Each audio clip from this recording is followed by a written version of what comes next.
Dr. Sood seems to have fallen off. Dr. Sood? Okay. Dr. Irene Kiambu? Dr. Irene?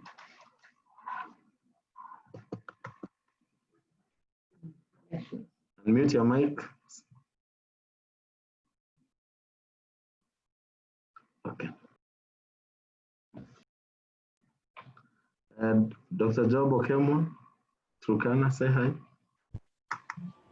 Okay, good morning, everyone. Thank you very much. Ian from Migori, Dr. Ian. Good morning. Perfect. Dr. Rono and Dr. Joy Mugambi from Baringo County. Yeah, good morning, Dr. Rono from Baringo. Good morning, Dr. Joy. Very good. From Muranga, Alice. Good morning.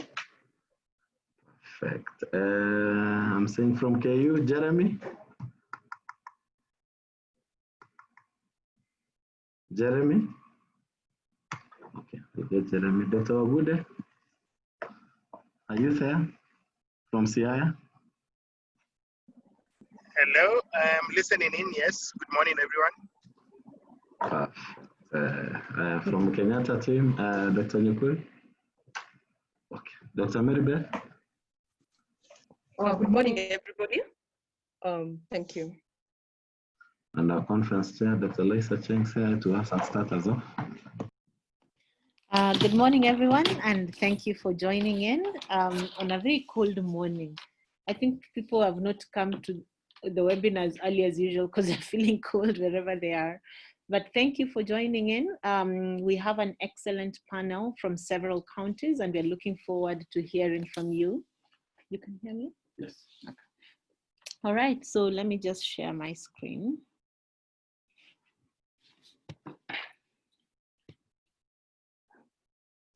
Okay.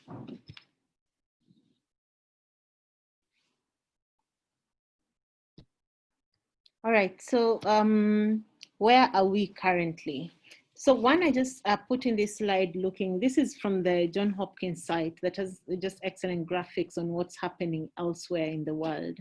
And whereas some countries, especially European countries, are managing to bring their cases down or have reported fewer cases over the last month or so. See the yellow line here, you see the UK that had very many cases, but now this has come down significantly and the deaths have come down. There are countries that are struggling significantly, and I guess the one that you all know of is the US, that is now reporting in the excess of 50,000 cases per day. They seem to be flattening their curve, so to speak, but over the last few weeks have reported such a high number of cases. And it's interesting to sort of begin to understand why this could be happening. Part of it could have to do with the very rapid reopening in some sectors, the lack of adherence to some of those social distancing guidelines. But the other place that's of concern is the South American countries. So again, on the graph, you see the green rivaling the US in Brazil. You also see Peru going up quite a bit, Mexico going up quite a bit, but also concern about India that is now having very large number of cases as well. So I guess the question that's always in our minds whenever people say, oh, but we're not seeing many cases, is it that we're early on in our outbreak, or is it that by the act of God, we've been spared the worst ravages of this? I guess it's only safe for anyone to assume that they could take the course of any of these countries and to take appropriate precautions. So coming here, as of yesterday, we had 6,941 cases with 152 deaths. Sort of this hasn't been updated for a few days, but this is what it looks like with our confirmed cases, of course, far outstripping the recoveries. And then we have these deaths. I guess at this point, we can't account for all the confirmed cases because some may have gone into home care, and we have to think about how we monitor those who are at home to ensure we are not losing any, and sort of lighting up community transmission fires all over the place. So, but that's a place we really have to watch closely. As you've noticed over the last few days, there have been a lot of cases reported every day. Testing is still a bit of an issue. As you notice, one day it's 4,000 and the next day it's 2,000. So hopefully with time, some of these testing issues are going to be sorted out. In terms of counties, again, majority of counties already reporting, and it's only our hope that those counties that are not reporting are actually doing active surveillance to make sure they're not missing any cases, that by the time they pick up, remember, if you miss some of your first few cases, by the time you're picking up cases, it means you already have such widespread transmission in the community that putting in place containment measures becomes increasingly difficult. But quite a number of cases. Mandera had a number of cases, but currently no active case, and we hope they can keep to the same.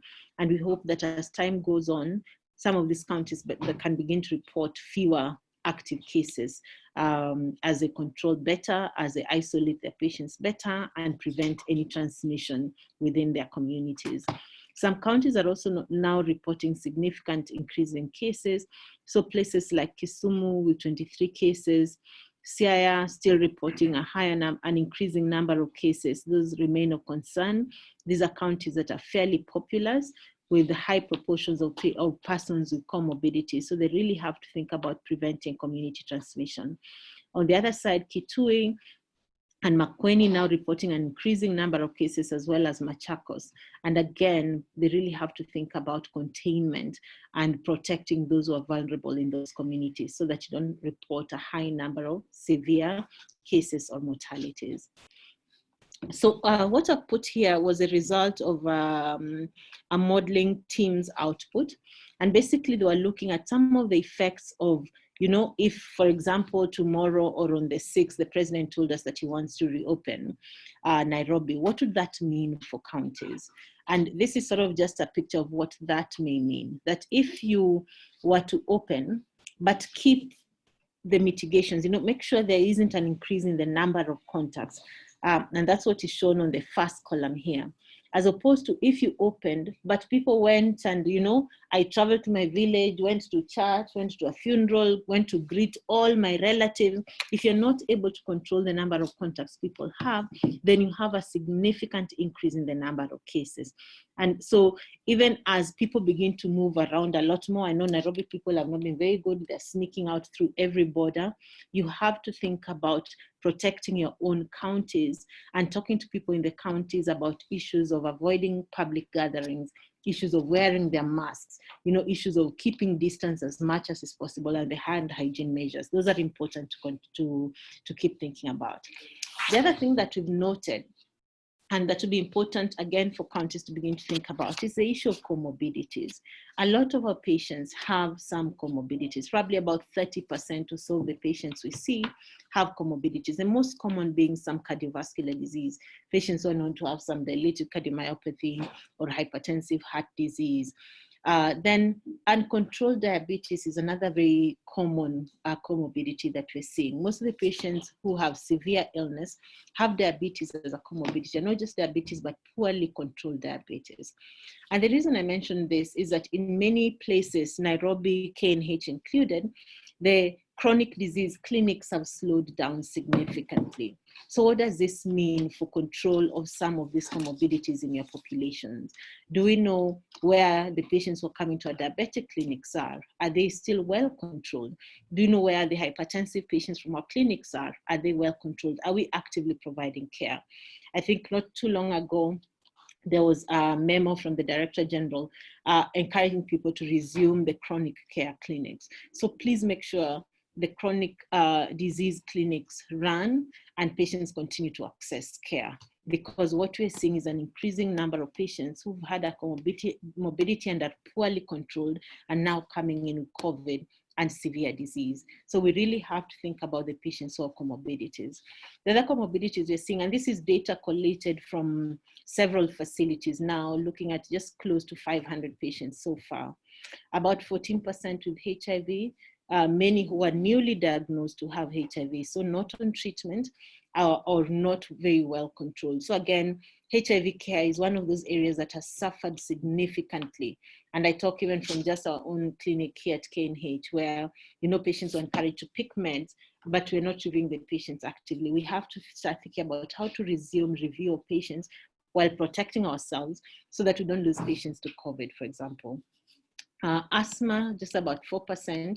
It's also the cold season, so we may see a bit more of the acute asthmatic attacks. COPD at 3%, chronic kidney disease, and then other facilities may have seen a lot more, but so far we've just had reports of 3 patients who had active TB at the time of the admission.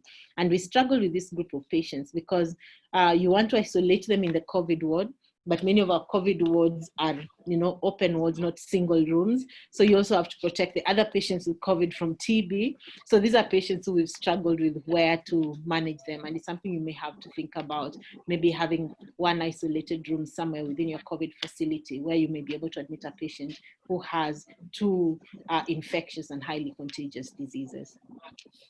So again, majority of the patients at the time of presentation to us have symptoms. About 46 or 48% still remain asymptomatic. And over time, we're discharging our patients sooner because our facility is often overwhelmed.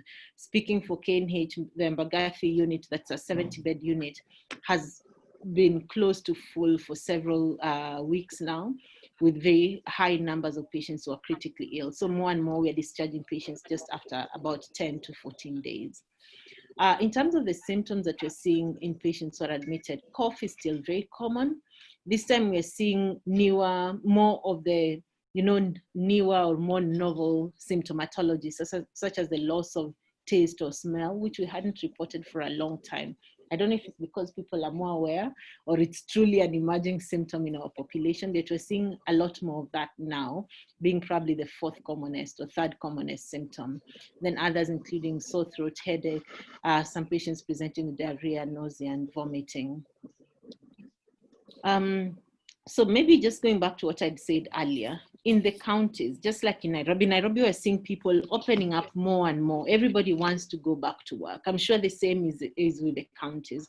So for the counties, as you're thinking of, people moving around more, there are certain things that we have to think about. And some of this is mentioned over and over and over.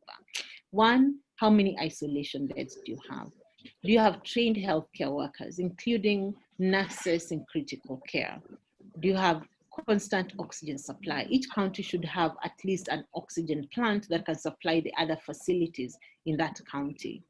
Then also, how prepared are you to implement home-based care? The guidelines have now been released. Can you customize them to your own county so that it's easy to use for all the healthcare workers? Are we continuing to talk to people about what they need to do to protect themselves? And what we said earlier about identifying and thinking about those ones with comorbidities, those ones who are elderly, and talking to them about protecting themselves. Then of course, issues of testing and contact tracing, so that you discover, for counties, for example, that only have a few cases, you need to be on high alert so that you find those first cases and appropriately isolate them so that you do not have a lot of clustering or wider community transmission. So I will stop there for now, and we'll have other questions and other discussion as time goes on. Now I'd like to invite Dr. Sood to tell us about Mombasa. Dr. Sood, karibu. Thank you very much, Lois. Morning, everyone. Sorry, I went a little bit. There was some power fluctuation. Let me just load my slides.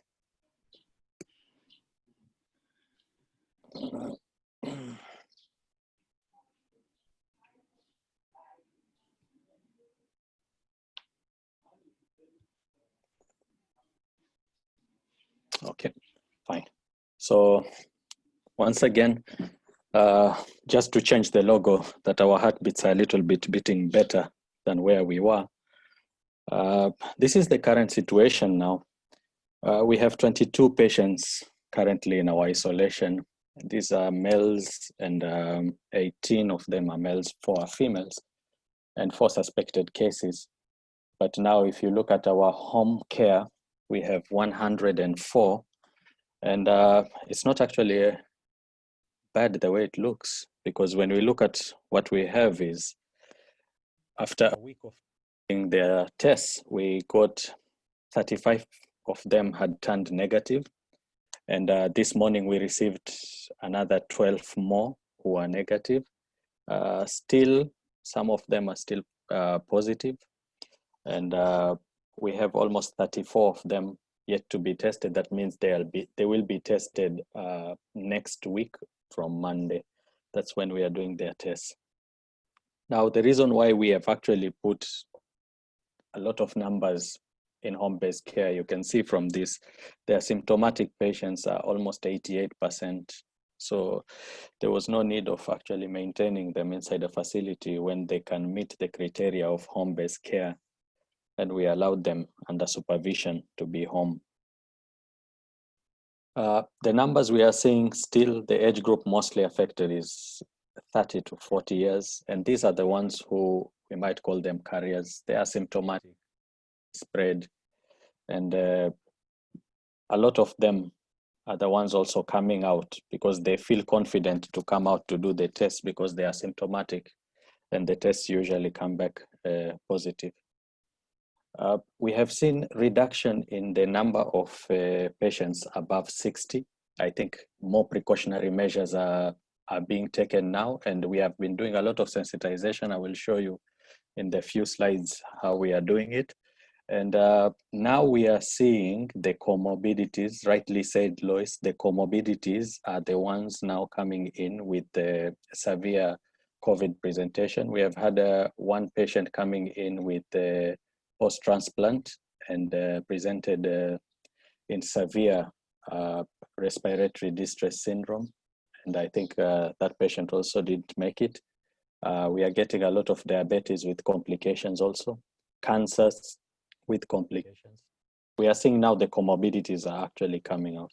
Now, this model is very important because I always bring it up, and it helps you to identify how you are going to do this home-based care according to the sub-counties which are producing a lot of people with COVID positive. And you can see Mvita is still at a high level, followed by Kisauni, and we move to Changamwe and Jomvu, which are some of the areas. Now, on Tuesday, I talked about zoning, but I think people maybe didn't understand what I mean by zoning. Now, this is what we do when you talk about zoning in home-based care. So we'll put a team which looks at this area in Nyali. We'll put a team which looks at this area around Kisauni, Jomvu, so that it becomes easier to follow up patients when they are at home base. If you do a random team which moves around in all the directions, you are going to hit a very rock, and it is going to become very difficult for you to monitor these patients.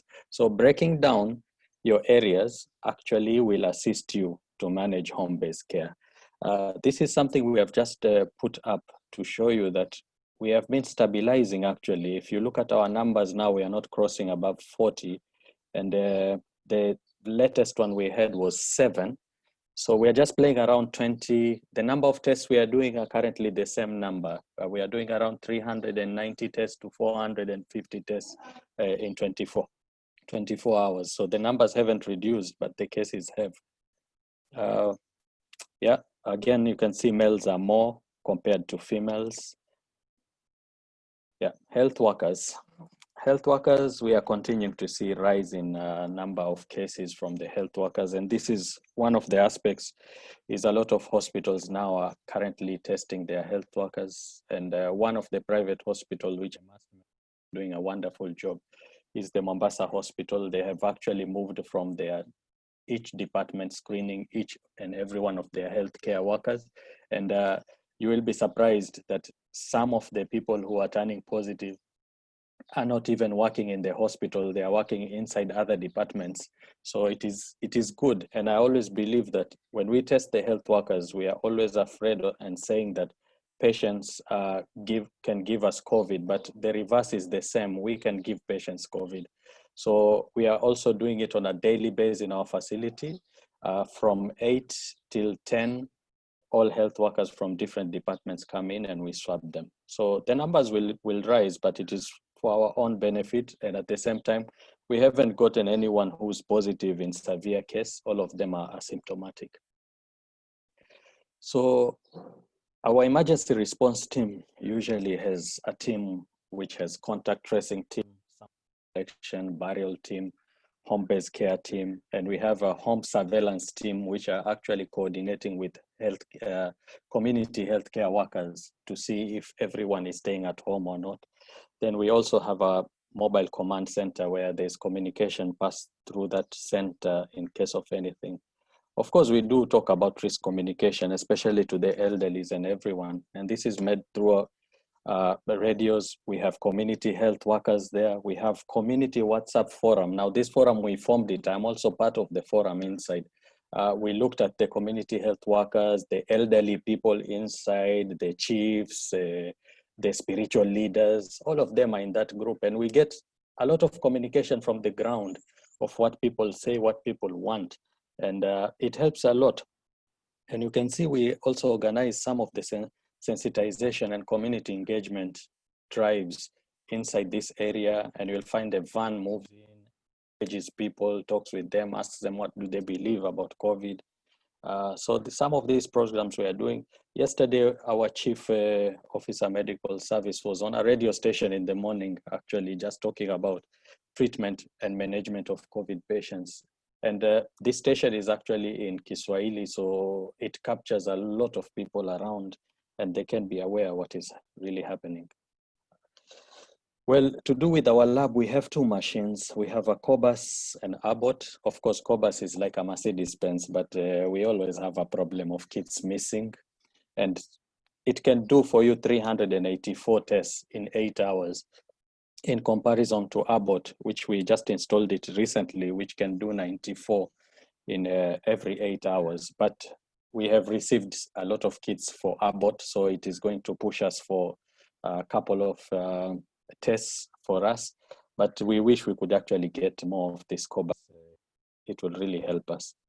In terms of case management, we have a capacity of 330 with an expansion capability. Actually, we can move almost to 450 plus.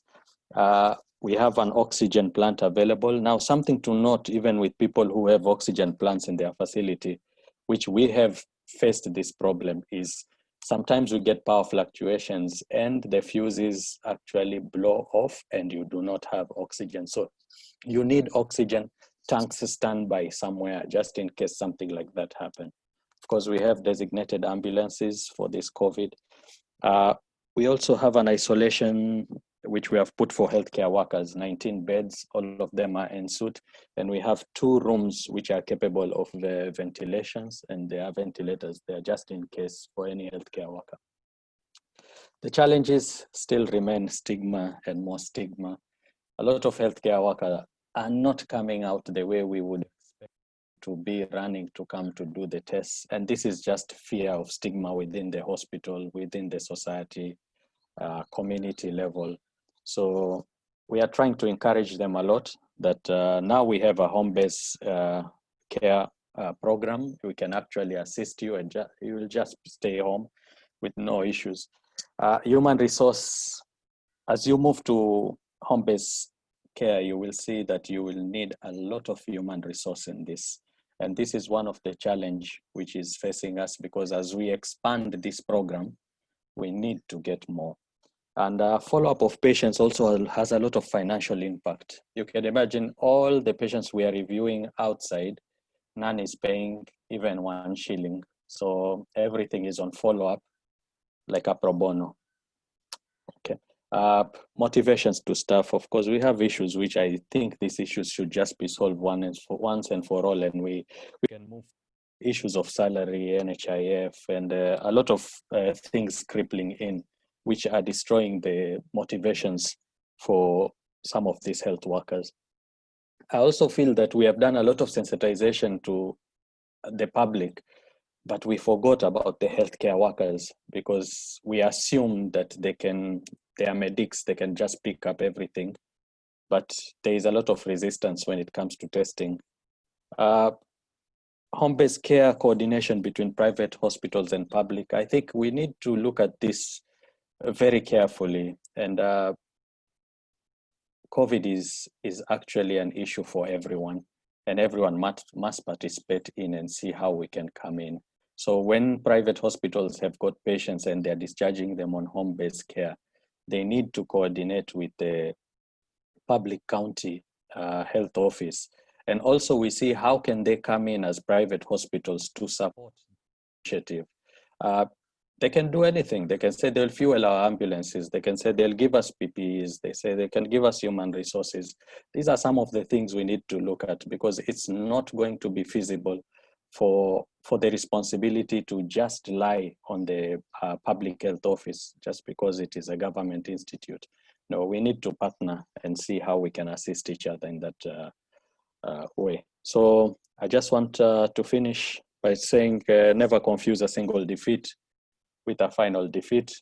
You will enter into problems when you start the program, but you always must have a way of coming up with solutions. And one of the things we have always talked in my team is there is no place where someone will be blamed for anything, because a failure means it's all of us. So there is no pointing fingers of someone did this or that. And it has motivated everyone to be open, not to be afraid that they can make mistakes. So I want to finish it there. Thanks. Thank you very much, Dr. Sud. Never confuse a single defeat. Thuranira tells me Liverpool lost vibaya sana 4-0 yesterday. We were celebrating. But let's not confuse. And you're celebrating. Okay. Thank you very much. I think the lessons from your home care model are excellent. And even as we were talking earlier about counties preparing, for people going out more and more, you really need to think about what model of home-based isolation you're going to follow. I think the coordination of the county government here is excellent. And for Nairobi, I hope we can work with the county government more and more to streamline this process. So thank you so much for sharing the experience. It's interesting. Maybe just find out, why do you think you're recording few cases now?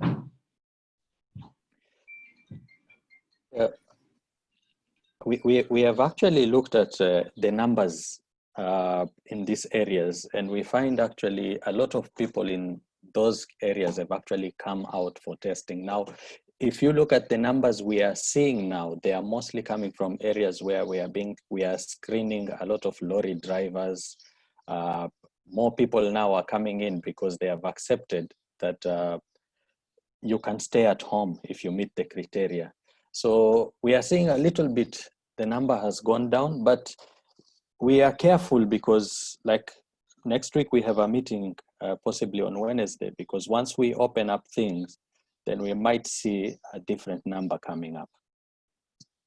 That's an important thing. I think if the reason even we're putting that first slide looking at other countries and sort of what trajectory they're following, when people relax their restrictions too soon and too fast, then you're just placing yourself in the way of a second wave, so to speak.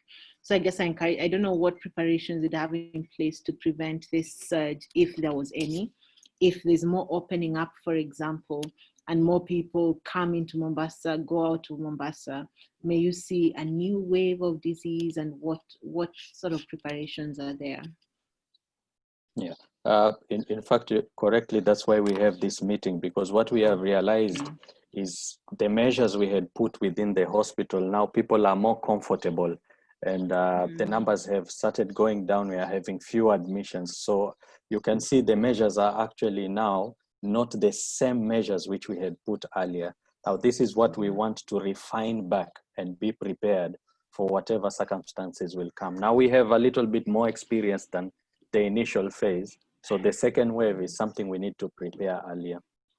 Okay, thank you very much, Dr. Sud. Now allow me to invite Dr. Job Okemwa from Turkana. Dr. Okemwa, take it away. Good morning. This is Dr. Job Okemwa. I'm presenting on behalf of Turkana County. So far, our cases have increased to 21 cases. The last time I was presenting, we had 16 cases, but we got 5 additional cases last week.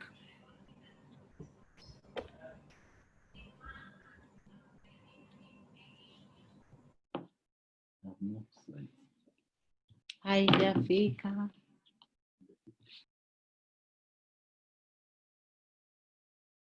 So all our patients are asymptomatic, and we have 4 recoveries.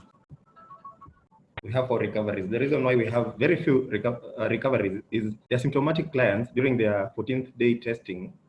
You find that they turn negative, then they repeat testing after 48 hours, it turns positive. So we continue keeping them longer due to the protocols that we have.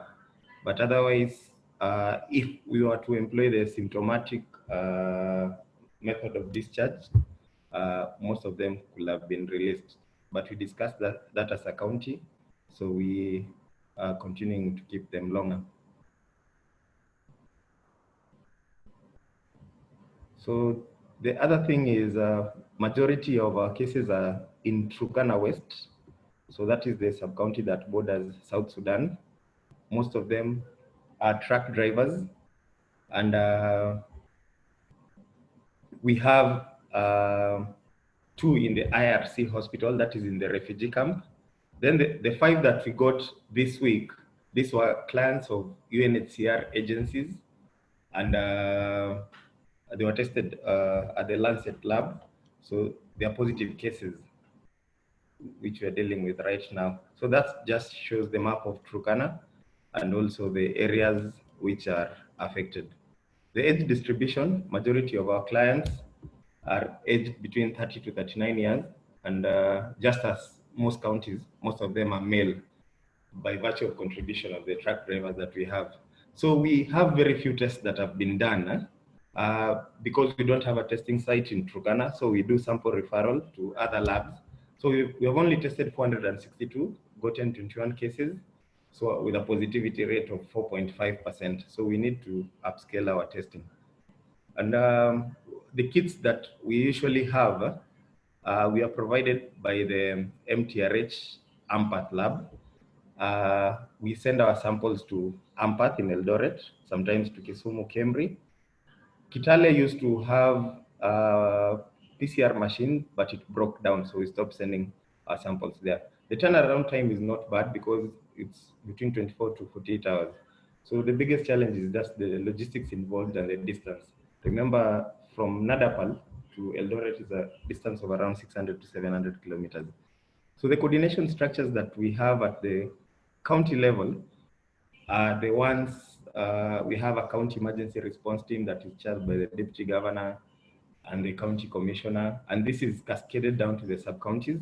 We have a county rapid response team, and each sub-county has 2 rapid response teams of 3 people each. We decided to put 2 rapid response teams because we said if one response team, maybe they go to response and unfortunately they get infected, we need to have a backup system. So we cannot take the whole team. So we divided the sub-county rapid response team into 2. Then we have NOREB, which does regional coordination of the North Rift clusters that we have. So we are doing a lot of radio messaging, especially in the vernacular Turkana language, through radio talk shows and sports. And also the public health are using the public address systems to spread the messages. In terms of the protection of the vulnerable, you will realize Turkana, we don't have the same disease burden as the other counties. So the burden of diabetes, hypertension, asthma is quite low in this particular county. What we are facing is neglected tropical diseases, Kala-Azar, Hydatid, and we also have a very high prevalence of TB. So this is our director, that's Dr. Gilchrist Lokoel. He's also part of the communication strategy that's somewhere in Lokitang in Turkana North. So he is talking with some of the elders who are the gatekeepers of those particular communities about COVID. Our bed capacity is still low. We have not yet reached the 300 mark.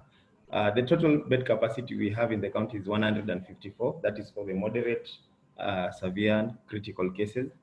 We have a new ICU with 3 ICU beds and 3 HDUs, but the ventilators are around, the beds are around, but we have not yet stocked the ICU, and it's awaiting commissioning by the government. What I can say, we have a problem in terms of the staffing of that ICU also. We have advertised for an anesthesiologist, but we have CO anesthetists and we have 2 ICU nurses.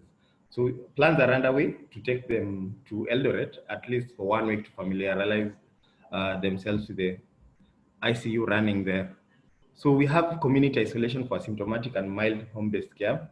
We realized the home-based care protocol that was released, we have some challenges in terms of adoption because of wash issues, availability of water.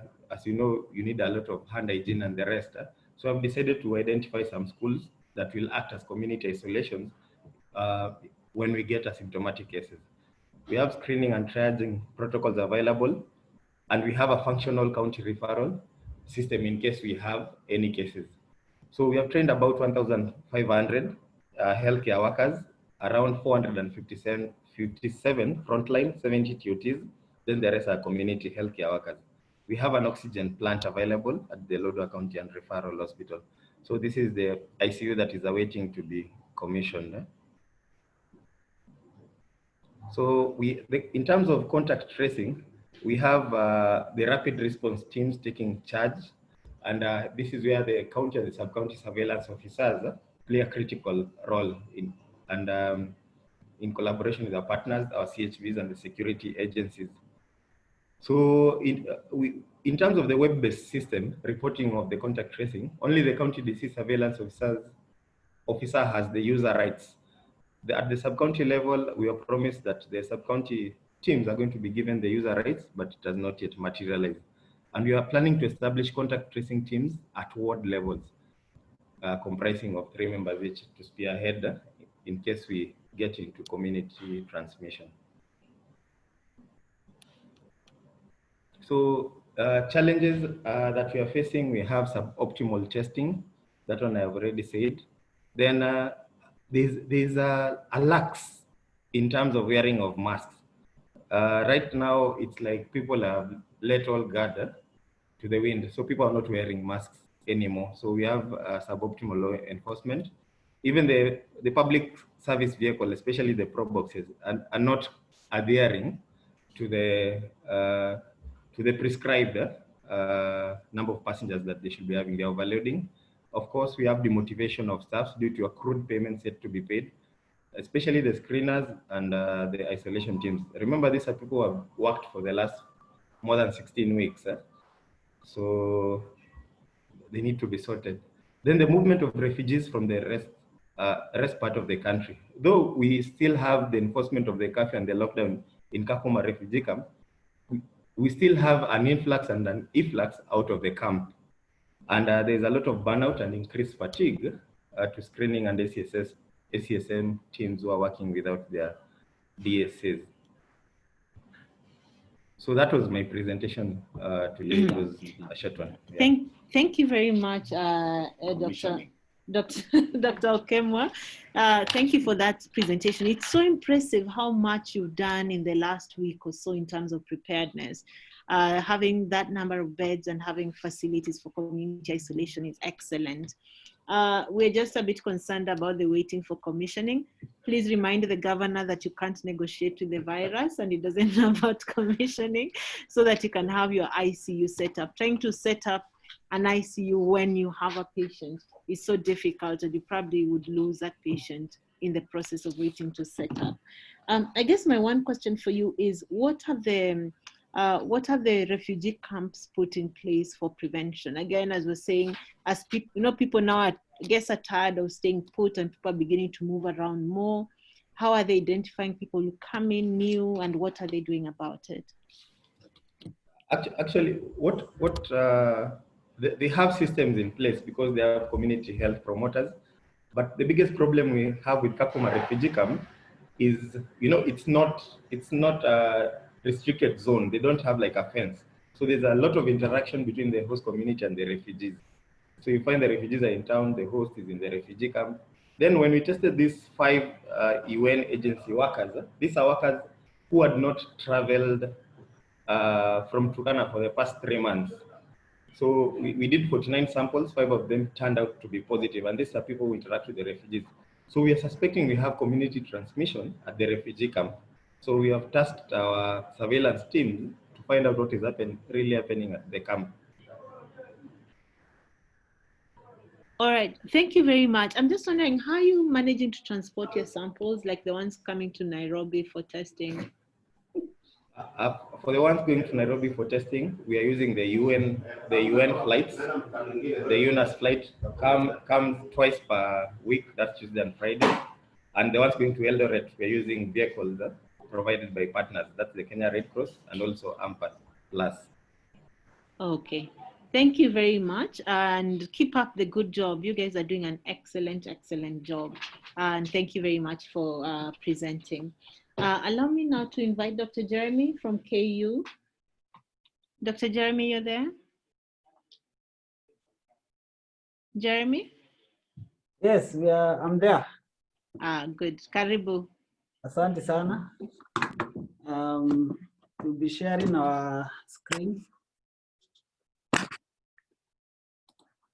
So today we'll discuss the mortalities that we've had in our facility. But just Dr. Kaumba will be the one taking us through today. He's one of the medical officers working in the infectious disease unit.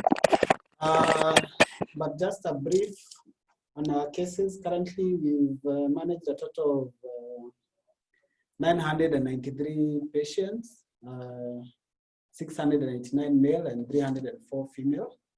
And current admissions are 269. We have patients on home-based care who are about 531. So I'll ask Kaumba to proceed, then give a closing remark. Karibu. Morning, everyone. Yeah, my name is Dr. Kaumba. I'm a medical officer in the infectious disease unit of the Kenyatta University Teaching and Referral Hospital. And today I'll be taking you through the mortalities that we've had since we first started taking care of COVID-19 patients. That was in late March. So for the global statistics, I think this is in the public domain. Globally, we've had around 10.5 million confirmed cases with slightly over 500,000 deaths. That's 500,000. In Kenya today, around 7,000 confirmed cases as of yesterday, with around 150 deaths. So for our numbers at KU, we've had, as of yesterday, when I was doing my analysis, we had a total of 977 confirmed cases. Dr. Jeremy just clarified that by this morning, we've had 993 confirmed cases. 69% of those cases have been male patients. And since April 2020, we've had a total of 19 mortalities who have been COVID positive. And we had one mortality in April, and majority of our mortalities were in June when we started rolling out the home-based care. Now we started receiving more of the sick patients who are severely sick and with other comorbidities. So how has our patients been distributed? The mortalities that we've had, as I said 19 patients. We've lost 19 patients up to today. The last mortality was yesterday. 63% they are male. That's 12 patients, and the mortality rate for us has been 1.94%. So 60% of our mortalities have happened in the intensive care units for those patients who have been very critical, and 6% in the wards. So for our mortalities, we've seen a number of comorbidities which have given us a poor prognosis for our patients, and mainly for us, patients who have presented with diabetes and diabetes with concurrently with hypertension have been worst hit, and our HIV patients who have been either newly diagnosed or non-compliant on heart have been as well affected. So we've lost 2 patients who who have had a CKD in our facility, and they were undergoing dialysis as well in our intensive care unit. We also lost 2 patients who had malignancies. One was breast cancer and the other CA pancreas. Age distribution of our mortalities, we noticed that we've lost a number of patients from between the age of 40 to 49, to 59. These are patients who are newly diagnosed diabetic patients, or patients who have had poor control of their sugars. So they came in when they were already critically ill or in severe disease. The age-sex distribution of our mortalities, between the age 40 to 59, that's where most of our mortalities have been. And we've seen more males dying from COVID-19 than females in our facility. So this slide is just a quick summary of all our mortalities. And of note is that we've managed to summarize them according to the comorbidities that the patients had and the length of hospital stay.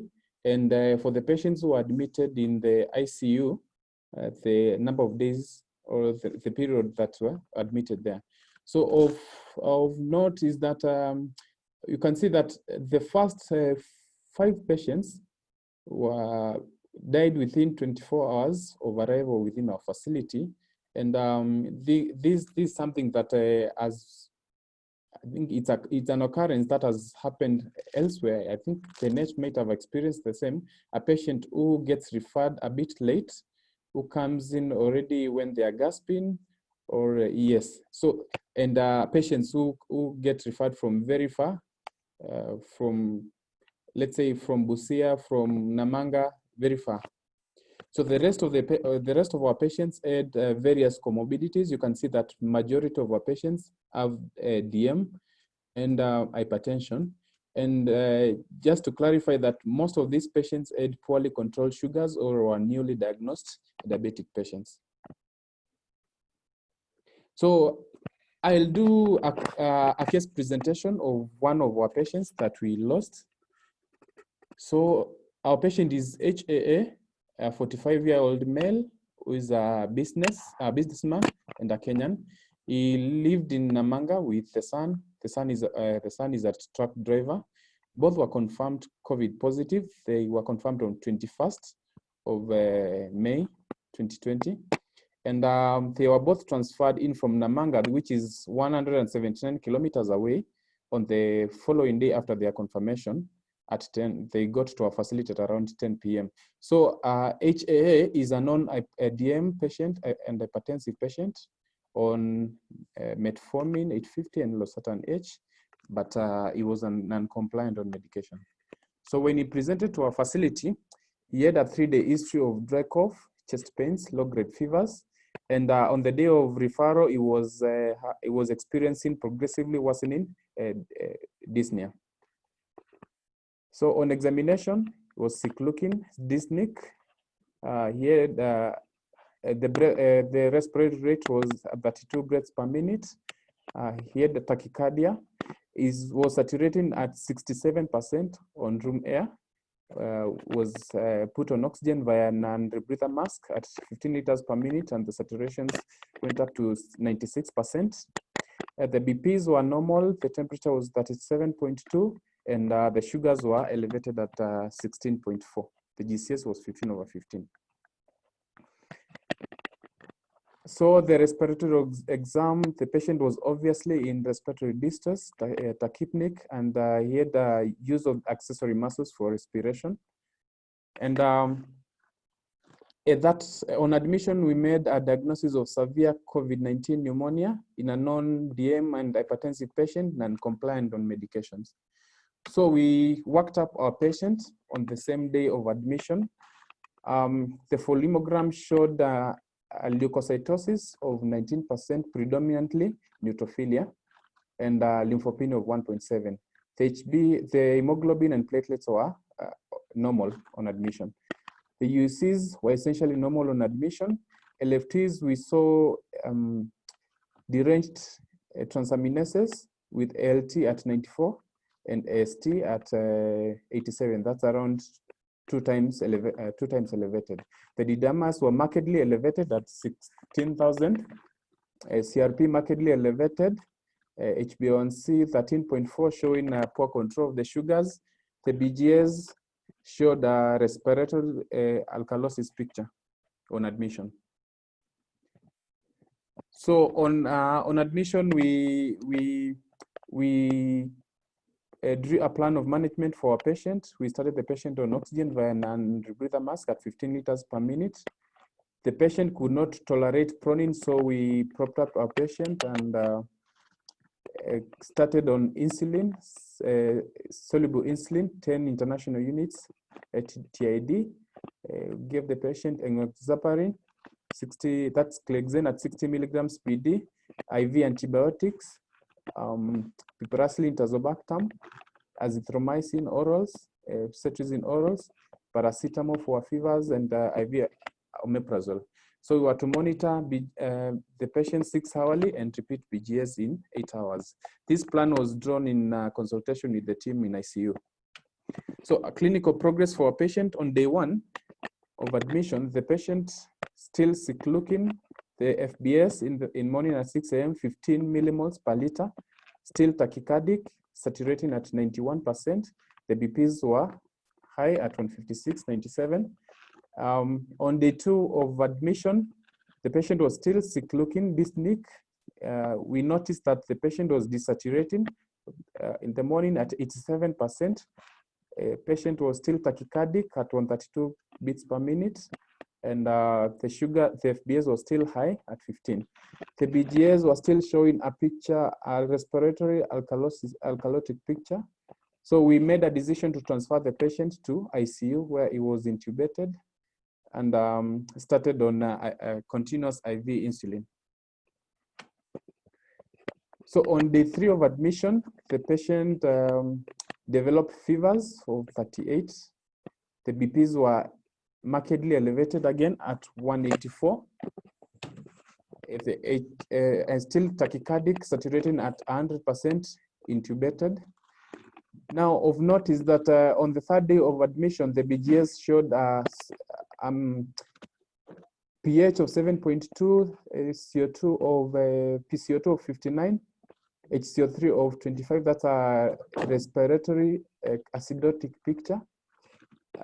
A repeat pholemogram showed a leukocytosis of 21.7 with still a neutrophilia of 93%. UECs were deranged but with normal electrolytes. So the urea creatinine were deranged. LDH was markedly elevated, CRP still elevated. On day 4 of our admission, the patient was still having hypothermia, a temperature of 41.5, and still hyperglycemic despite the flow of, the continuous IV infusion of insulin. The patient was hypotensive and desaturated, and we noticed that he had epistaxis. So on repeat workups again, we noticed that the UECs was markedly deranged again with LFTs that were very deranged, almost 20, that's around more than 20 times. The BGS showed severe respiratory acidosis with normal potassium levels. So so this is the chest X-ray on admission and on day 3 of admission. You can see that we had that these peripheral opacities, and especially on the right side. So outcome of our patient on the patient progressively deteriorated while in the ICU with a notable multiple organ failure, secondary due to the sepsis. So on the 5th day of admission at around midnight, the patient suddenly arrested, went into asystole. Resuscitation was attempted, but with no CPR done. But the patient did not regain spontaneous circulation.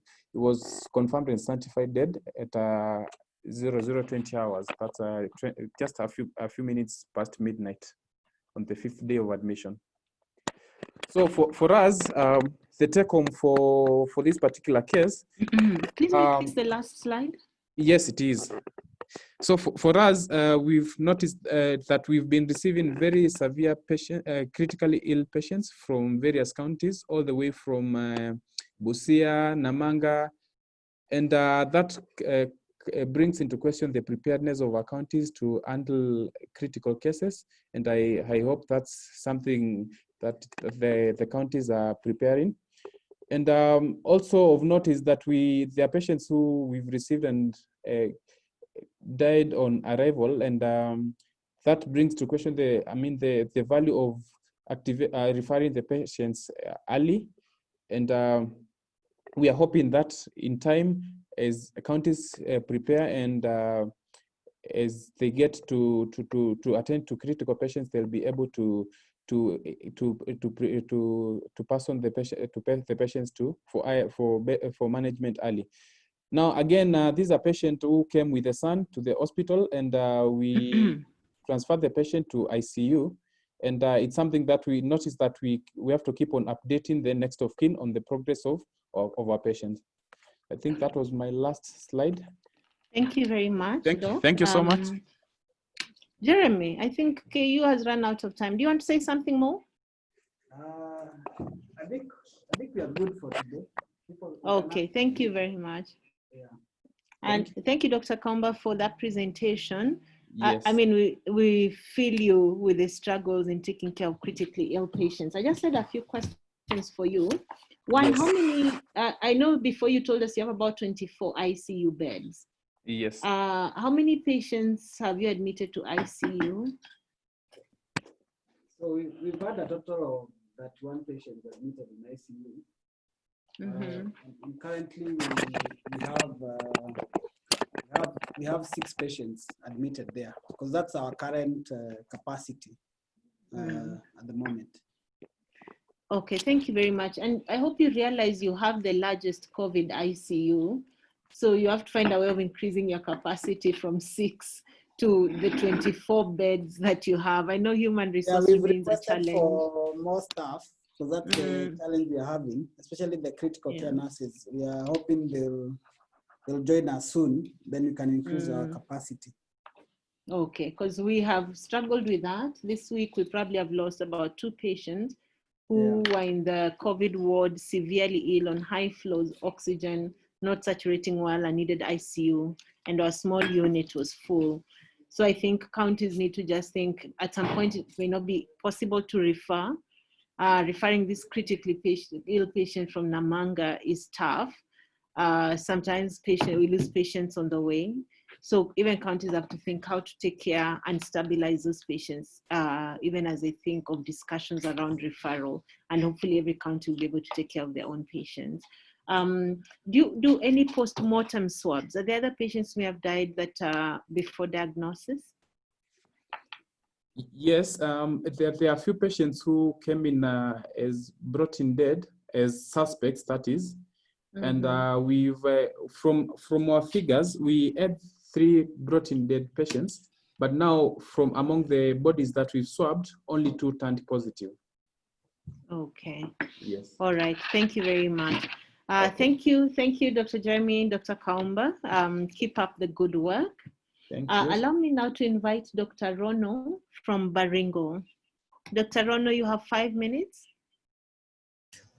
Okay, thank you. Thank you, Dr. Joyce.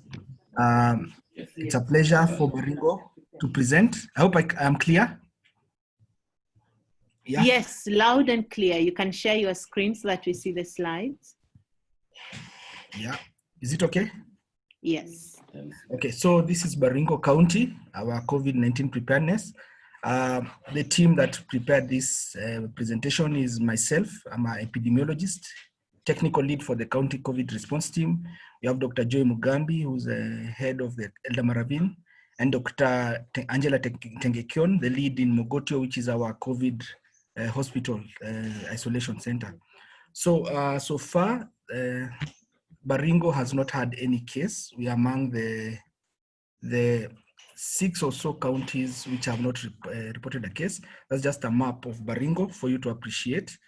So Baringo has a total of 47 health facilities and 58 community units spread across. However, we have a challenge in the community units in terms of paying stipends for the community health workers, and it's part of the challenges that we're having in using CHVs as a way of response. So we have 7 sub-counties, and each sub-county has a emergency response team, and we also have a county emergency response team. So the work of the response teams is to actually just follow up on the alerts and the rest. We are working closely with the security sector, that is national government officers and the police, who are helping us in a response team and contact tracing. So for risk management and communication, we have set up county and sub-county risk communication and advocacy teams. So their work is to go around the communities with COVID-19 messages. We've had a number of radio spots where every Wednesday we go to a radio station, a local radio station, where we talk on COVID messages. Also, we've trained around 1,000 community health volunteers through the support of Kenya Red Cross and World Vision and CANCO, which is an NGO. So, so that's what we've been doing regarding community engagement and risk communication. The issue of how we are shielding the elderly and those with comorbidities. In the hospitals, we have screening, temperature screening. We take security records and the personal details at the gate. We triage the cases by taking their temperatures and symptoms. We have also redesigned patient flows and limited the numbers in the waiting areas and wards. We've also started staggered clinic appointments, chronic care clinics for chronic care patients. And we're also linking them to the nearest health center and linking them with a community health worker. For the case finding and contact tracing, we are working so far we haven't had a case. So what we've been tracing are the suspects of maybe individuals who've traveled from Nairobi or some of the areas which have been designated as hotspots. So the surveillance team, in conjunction with the security sector, the chiefs, the community health workers, we trace individuals to their homes and take them to quarantine and test. So far as a county, we have had low testing. We've only tested around 50 individuals who are suspects, all turned negative. But at least this week, in conjunction with the Moi Teaching Referral Hospital, we've been able to do 64 cases, testing of 64 community members, so that we can see if we have any cases within our county which we have not detected. For the laboratory testing in the county, our test kits, we are getting them from the National Public Health Lab and the Moi Teaching Referral Hospital. We've been sending our samples to CDC, Kisumu, and Eldoret, Ampath. The turnaround time is around 24 to 48 hours. The challenge has been that in Eldoret, the turnaround time had been a bit higher, more than 48 hours.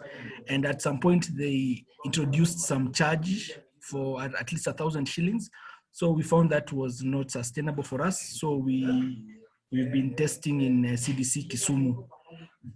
For case management, we have as a county, we have 90 beds so far, and we are working towards upscaling so that we can meet the 300 bed capacity that is required for opening up. We have 8 ICU beds in our county referral hospital, the Baringo County Referral Hospital, with 3 ventilators. The asymptomatic and mild cases beds are the 90, which are in Mogotio, which has 70, and 10 in dispensary called Captain Bor, and 8 in Eldarama Ravine Hospital. For oxygen, our county referral hospital has a refillable plant, which is supplied by BOC, and the rest we purchase from suppliers in Nakuru. We have hotlines in the county, however, they are not toll-free, so people just call in and that. For transport, we have designated ambulances to serve COVID cases, and that's what we are using to refer samples and also transport suspect cases. Yeah, so that's on that. For infection prevention, we have trained around 970 healthcare workers out of our workforce of 1,400, and the rest who have not been trained are maybe individuals who are either above maybe 55 years or who are comorbid or on maternity or sick leave. Availability of PPEs varies depending on the use. There's been a lot of demand, but we have some stock. But as I had said earlier, we have yet to receive the case. So our use has been mostly during testing and maybe burials. We've had 2 burials of COVID cases who are from, they were managed in Kenyatta, but their home area was in Eldama Ravine. So that's what we've been doing on IPC. We've worked with the judiciary in fumigating the law courts and other businesses within the town. And we are disinfecting the towns on major market days. We've provided hand washing stations in businesses and public areas. So some of the challenges we face as a county, our testing has been suboptimal because we have a population of around 700,000 individuals, and we've been only been able to test around 100. Then over time, there's been laxity on the COVID preventive measures. The community has been lax as time goes by, since we have yet to report a case. Of course, human resource, we have some inadequacies, especially for ICU care, critical care, if we are to get severe cases. PPE availability, having enough is still a challenge. And now that we're in July, we started our response in around March when we have had the first case reported in the country. There's been some delays in allowances for healthcare workers. So there's been some demotivation amongst the healthcare workers. As a county, we also face other challenges other than COVID. We've had floods and insecurity in some parts of our county where we have displaced populations. So that's another. Please finish up. Yes, this is the last slide. And also we have a challenge in mental health in terms of just counseling of our staff and even the community. Thank you. So that's the presentation for Baringo. Thank you very much, Doc. Your level of preparedness is so impressive. You're better prepared than many counties that already have cases. So keep it up. We hope you're able to reach the 300 beds before the 6th of which one? July. So by Monday. Yeah, but you're doing an excellent job. I guess one of the other things is that the only way you can really say you have no case is if you're able to test more. So you still need to work around testing, you need to work on surveillance and making sure patients presenting, even if you're basing it on hospitals, that acute respiratory illnesses are tested. So we hope you can achieve that. But thank you very much, and you're doing an excellent job. Thank you. Okay, so now allow me to invite, if you'd kindly take down your presentation, allow me to invite Dr. Irene from Kiambu. Irene, you're there?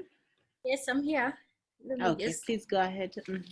You have like, you'll be able to take less than 5 minutes? Yes, I will be very fast. I hope you can see my slides. Yes, we can. Put on slideshow, please.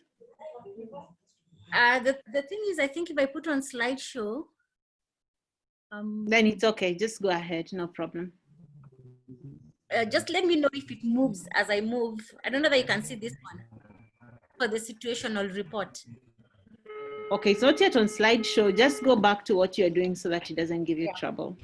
Yes, I think this is easier. So Kiambu as a county, I'll be very fast. So Kiambu as a county, we've had over 1,000 suspected cases who we have all tested, and we have confirmed 266 cases. Currently, sorry, Dr. Irene.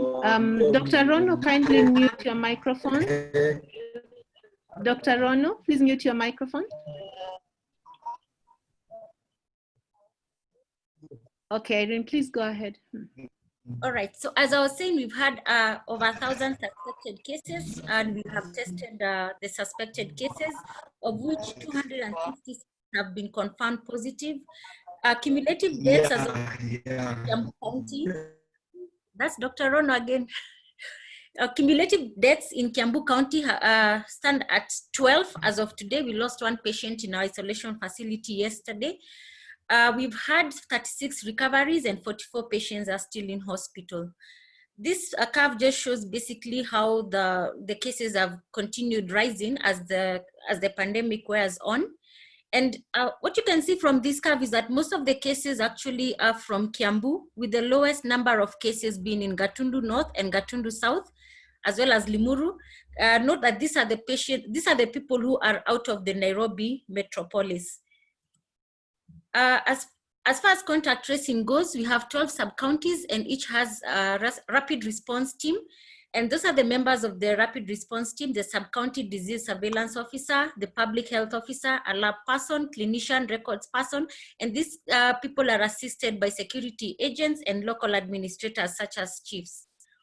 So the role of the sub-county rapid response team is to communicate to the vulnerable groups about their risk through the use of community health volunteers. They also do contact tracing and follow-up, as well as evaluate candidates for home-based care and follow up the same patients. They are also involved in burial of COVID-19 bodies. For clinical preparedness, I think Kiambu as a county is really blessed because we have 3 level 5 hospitals and 4 level 4 hospitals. Our total isolation bed capacity is projected to be around 752. Currently, what we have is Tigoni has 76, and they'll have an additional 326 beds in the new block that is being built. This is hopefully going to be completed in the next 1 month. Wangige currently has 100 beds, but this is projected to increase to 200. Ruru has 150, Gatundu 52, Kiambu 10, which also will increase to 18, and Thika 20. As far as ICU capacity goes, currently we are 24, and we hope to increase this to 56 in the next coming few months. Tigoni and Thika have an oxygen plant. The other facilities buy oxygen using the oxygen tanks. Tigoni has 14 COVID dedicated ICU beds. The other facilities also have ICU beds, but they're not necessarily dedicated for ICU patients, for COVID patients. As far as PPE, we have enough stock to last up to August 2020. For the clinical response teams, we have quite a number of health workers trained, and as you can see, these are all the members of the clinical response teams, and each of the level 4 and level 5 facilities have healthcare workers who have been trained, and that includes also the support and the administrative staff. For lab testing, we get our kits from the National Public Health Lab, and the samples are processed at the National Influenza Lab or at KEMRI. We are doing targeted testing of 720 healthcare workers and people in the community, as well as we are targeting over 100 people in the selected public spaces within the county. Our turnaround time has been 24 hours, but we've had a case where we've waited for results for up to 10 days. And I think it's very important because we have had 5 deceased patients in our facility alone, and only one had the test result ready prior to demise. This normally is a challenge, especially when we need to refer our patients in respiratory failure to ICU facilities because they may not be able to be taken because of lack of COVID results. Home-based care, we have a home-based, so we discuss, each of the cases is discussed by the home-based care surveillance team and the patients are followed up. They're given the county hotline number and a designated vehicle is used for transporting the patients home as well as for follow-up. So the home-based care team keeps track of the patients by regular visits and update on the condition of the patients. So I think this is just a table showing the number of patients on home-based care. Kiambu has the highest at 14. Most of the patients are asymptomatic, and we have actually found the patients to be very compliant, other than one in Githunguri, who I don't know, for some reason, we keep picking his signal in CBD Nairobi, which is really weird because Githunguri is also out of the metropolis. The challenges we've had with the home-based care team is because we are using the same rapid response teams to also do the home-based care assessment. And therefore, there's a lot of multitasking, which causes delay in initiating the home-based care activities. We also have not established waste management protocol, but I think we will borrow from Mombasa and be collecting the waste ourselves. We also have constraints in transport availability because we only have very few vehicles to do the visitation in the homes. It's also a challenge monitoring these patients on real-time home compliance. There's also a lot of stigma within the community for the patients who are on home-based care. And you also don't know whether there are any community transmission risks that are linked to home-based care. As for strategies to prevent the elderly and those with comorbidities, I think Kiambu as a hospital was one of those hospitals that never closed down their NCD clinics, so they are still operational. And we have dedicated care points for the elderly and vulnerable within the hospital. And we give them priority in the clinics. We also educate them on self-care. The vulnerable groups are targeted by community health volunteers and advice on IPC measures. There's also an aggressive campaign targeting the youth and advising them not to visit the elderly at home. And we also actively involve the community to identify those breaking the rules. Challenges that we've had, there's been a lot of mental fatigue among healthcare workers. Also, and I think this is across the board, we also need more staff to address the shortage. For example, Kiambu and Thika are teaching hospitals, and we realized a lot of our labor was also coming from the universities, and the universities since closed, so it has really exposed the shortage that we have. We also have a very high burden of NCDs in Kiambu County. And over the past 2 weeks, we've had patients coming with complications, quite a number of MIs and strokes. And I think these are the patients who were at home when the pandemic started. We also have quite a number of patients from Nairobi who utilize our healthcare system. That's patients from Huruma, Githurai. And therefore, we feel that as a county, we need more funding to actually support our healthcare system. I think that's all. Thank you very much. Thank you, Dr. Irene. I mean, the amount of preparedness you have is really, really impressive. I just wanted to make 2 comments. One regarding the isolation facilities. I mean, it's good that you have many level 5 and many level 4 hospitals, but you should try and consolidate your isolation facilities rather than having 10 beds here, 18 beds there. If you have facilities that can take those numbers, then you can also shield some of the facilities so that they can continue to provide care. The other thing is that when you have 1 patient here, 2 there, 3 there, is that you use up a lot of human resource and your PPE requirements also become very high. So you really need to think around, can you consolidate the isolation into maybe 2 facilities rather than several facilities scattered around the county, so that if Tigoni has the beds, can it admit all the current patients as opposed to having patients in several facilities? So that may be something you want to think about as you go ahead, try and consolidate rather than scatter. Can I make a comment on that? Okay, like for example, speaking for Kiambu, really what I'm calling an isolation facility is actually our holding ward, where we keep suspects who eventually turn positive.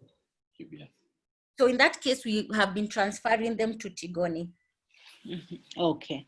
All right, I think that's an important strategy. So maybe they shouldn't count as your isolation beds. Okay. Those are places where you're keeping the patient as you wait for the result. The other thing is you mentioned the challenge about ICU not accepting patients before a COVID test. And maybe one of the things we've had to do to overcome that was to set up the COVID ICU. Luckily, each of them were separate rooms, so we're able to admit patients who are suspects on one side and confirmed on another side. Because the problem with keeping a patient who's suspect who's not going to ICU is that they receive really suboptimal care. And that's a place where you may find that you lose patients. So maybe just to think around how you can structure to have an ICU that may have 1 or 2 rooms that can be used by a case that's not yet confirmed. All right. Okay, thank you very much for that presentation. Keep up the good work that the team is doing there. Okay, so now allow me to invite Dr. Frida, who's a critical care specialist from Kilifi. Frida, are you there? Hi, Dr. Lois. Hi, Frida. Karibu. Asante sana. And I think you jinxed us. You told us to wait for the for a week. Let me just share my screen currently. I'm on, right?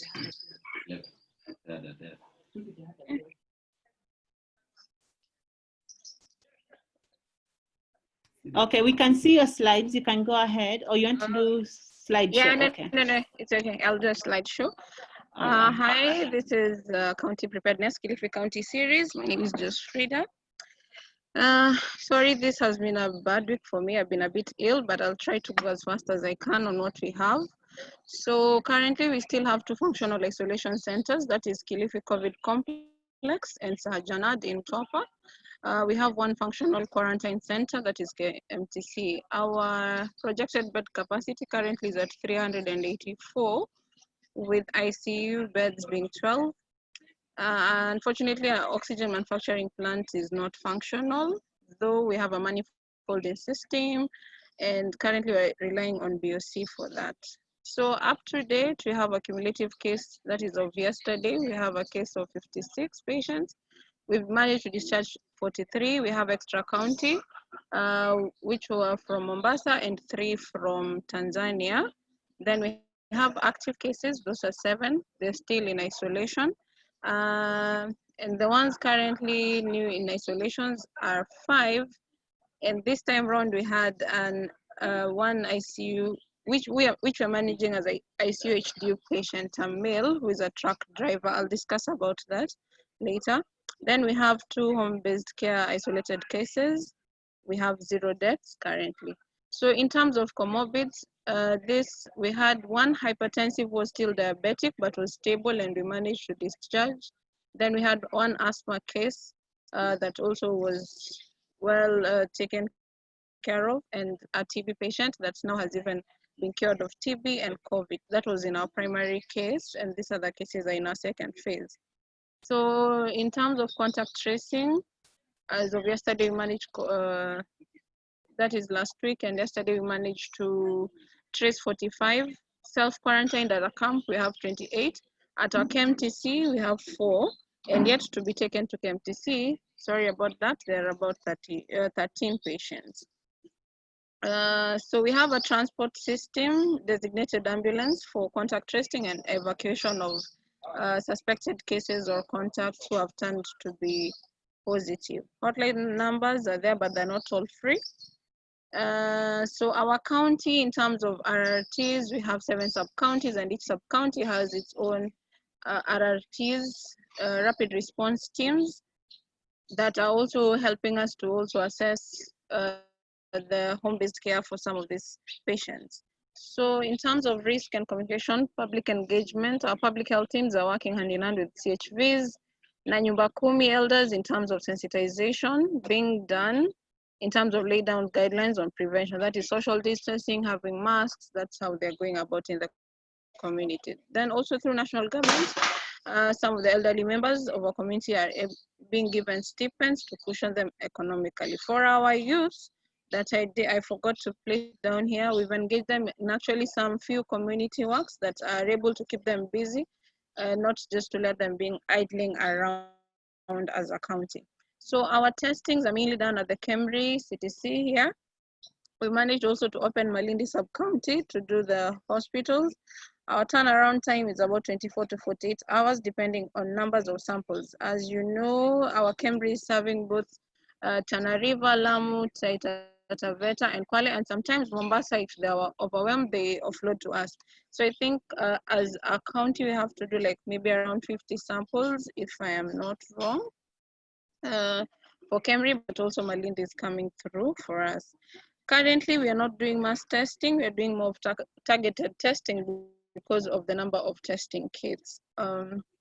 So in terms of infection control, we have a total of 214 trained health workers. And I also just want to say that now we had, with this new case, we have one ICU HDU patient, and I think it has got our minds thinking, because currently we just have one critical care clinician, who it's me, and 4 ICU nurses. Majority and almost all health workers have been sensitized on ICP at the various facilities by the respective ICP teams. PPEs are currently available. We have protocols and SOPs available in both isolation, quarantine, and all health facilities. Major challenges is allowances to health workers. We haven't got any for our staff currently, and I think it's also bringing some bit of rigidity in working in these areas. Stigma both to healthcare workers and community at large. I think it's a challenge maybe others can attest to. Like if you're working in a center and your fellow clinicians and fellow health workers are the ones raising fingers towards you, it becomes a bit of hectic. And we have laxity. I think people are not as aggressive as we were in the first phase compared to this second phase, and I think there's a lot of sensitization and empowerment to be done. So another challenge is human resource in critical care. Unfortunately, this patient came in 2 days ago and has been requiring like hourly reviews, which as initially I told you earlier, in our schedules, we were doing more of a 24-hour shift and we were being residential. But now we've seen it's not workable. It's really exhausting when this new patient came in, because that was our first, like I would say, symptomatic COVID pneumonia patient. He doesn't have any comorbidities, but 2 days later in, his sugar started going high. And that kept us now to think on other means. So this is a male patient, 34-year-old truck driver who had come all the way from Uganda, came to Nairobi, was not feeling well, left home at around May. So while in Nairobi, he was just treated for malaria, but on reaching Gongoni, that is the far end of Kilifi, on your way to Magarini sub-county, now started feeling sick, so went to our health center and just said, you know, you need to test me. And yes, he came out COVID positive, but he came in actual distress. We were saturating at about 98%, 89%, to a max of 91% when he came in. So he's been requiring oxygen through and through. Distress is worse on activities. We managed to start on the protocol laid down on COVID pneumonia. We're still having issues. It's not yet off oxygen, but we are hoping to see an improvement. And now this being our first case, it's really got our minds moving on how best to manage him. So I'd like just to share that initially we had started him on dexamethasone, 4 milligrams TDS, but because of now the high sugars, we opted to go to 6 milligrams OD. We are on ascorbic acid, 1 tablet a day. Then we are also on azithromycin, 500 BD. And we are also doing what for him? We are doing unfractionated heparin, 10,000 international units. We are doing it BD. So I'm yet to get a report because I was off a bit. I'm not feeling so well. So yeah, thank you. Thank you so much, Jemfrida. We appreciate just how difficult it is, especially with critical care. Yes. I guess just one question I have. One, we're hoping that your TZ patients, you got a lot of history and they can tell us what's happening in Tanzania. So you can call me after the session and you tell me. But what about healthcare workers? Do you have any healthcare workers who've gotten infected? Yeah, I forgot to report that we had one of our support staff who was actually working in the isolation center. I remember last week I was sharing that I was telling you, yes, we had numbers. We had about 33 patients in. And for that 1 month of our new phase, we weren't actually discharging. So they kept on relapsing into positive results. So there were still active cases.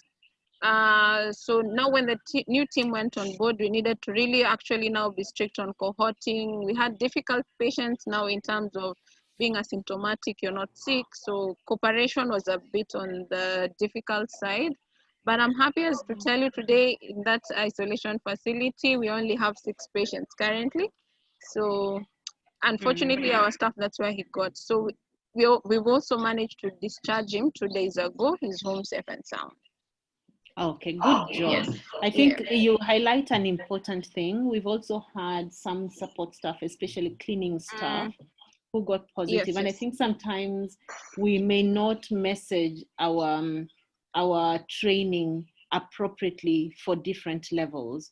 And you have to think, what is most appropriate for someone who's cleaning? What is most appropriate for someone who's on the bedside taking care of the patient, so that everybody understands around the role of PPE and prevention.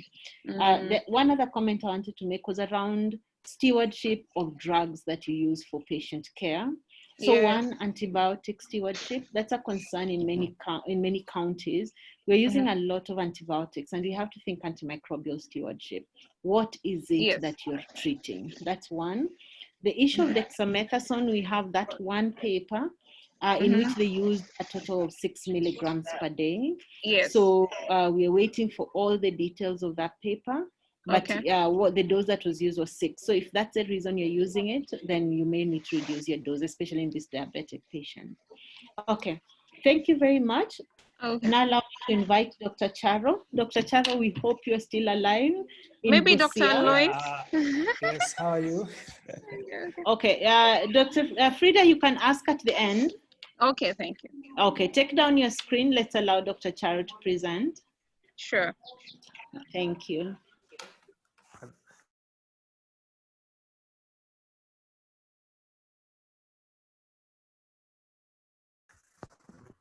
Colleagues, and I'll take us through our summary in terms of COVID-19 preparedness.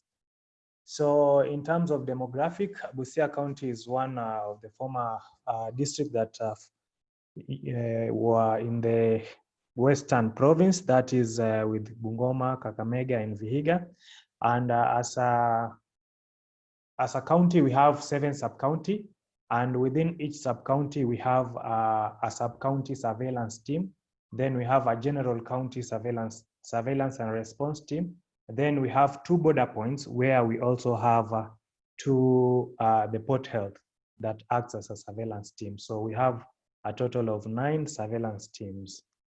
So that is, I think, a picture, that pictorial showing our sub-counties within the county and our location on the Kenyan map. So on the next slide, you will see the trucks.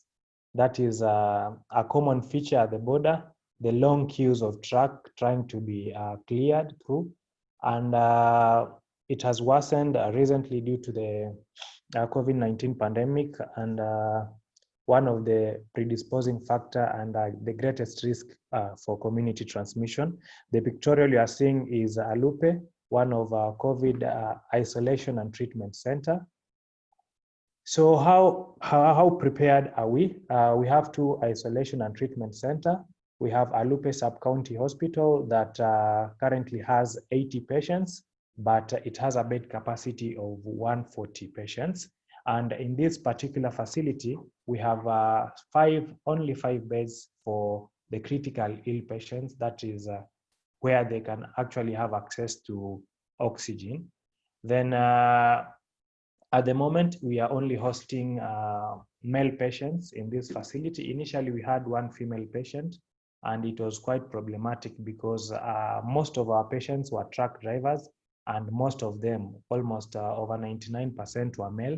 So there were a form of harassment and fears towards this female patient. So we transferred her to our new COVID isolation and treatment center. that is the ATC.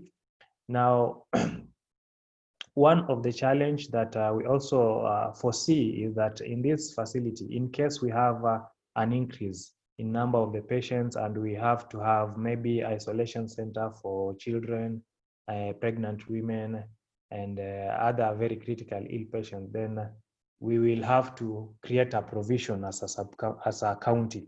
But at the moment, we only have those 5 areas which are in the same room. So in case you have a pregnant woman and a child and a male patient, it might pose some difficulties.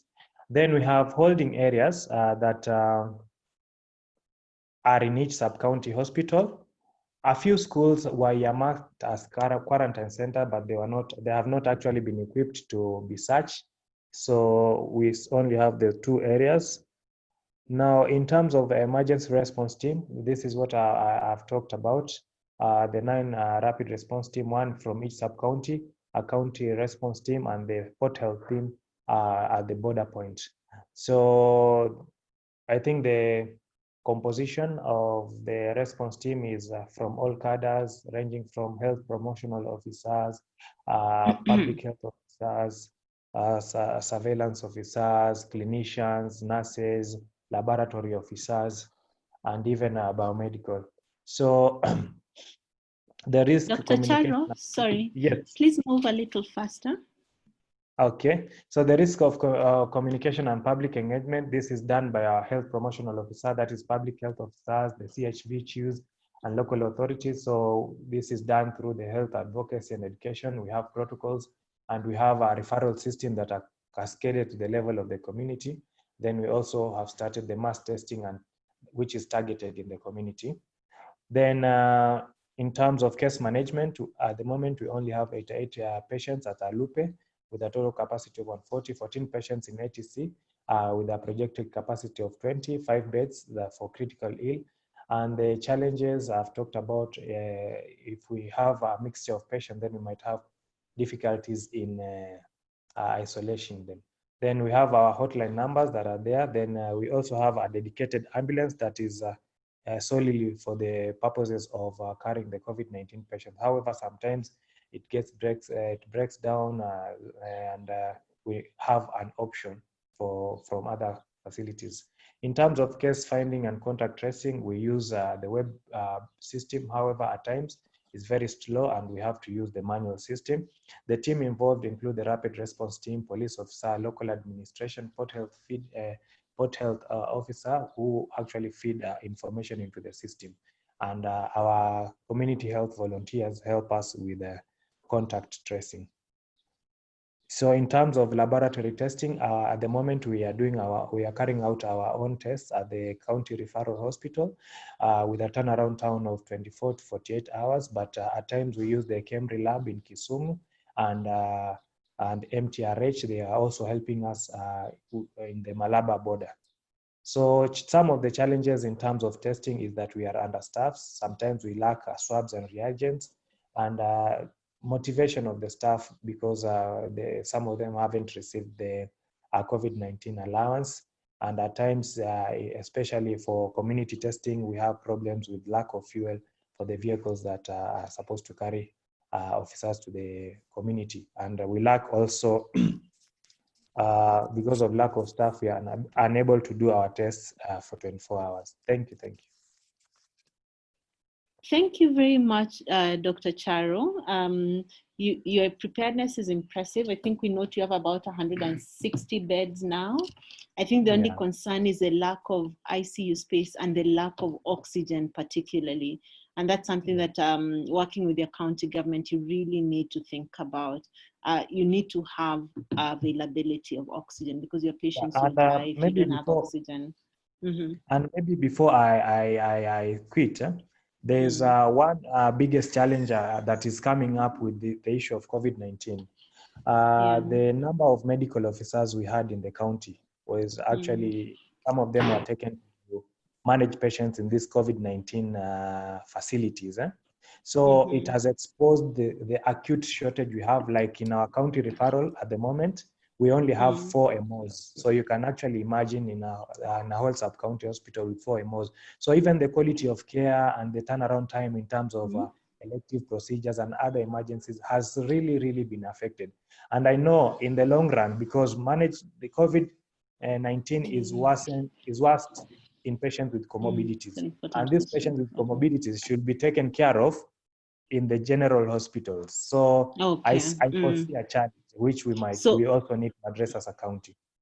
Yeah, I think that's an important thing to raise so that you don't lose the ball on the other diseases in the county. And maybe just something to think about, you can comment on it later.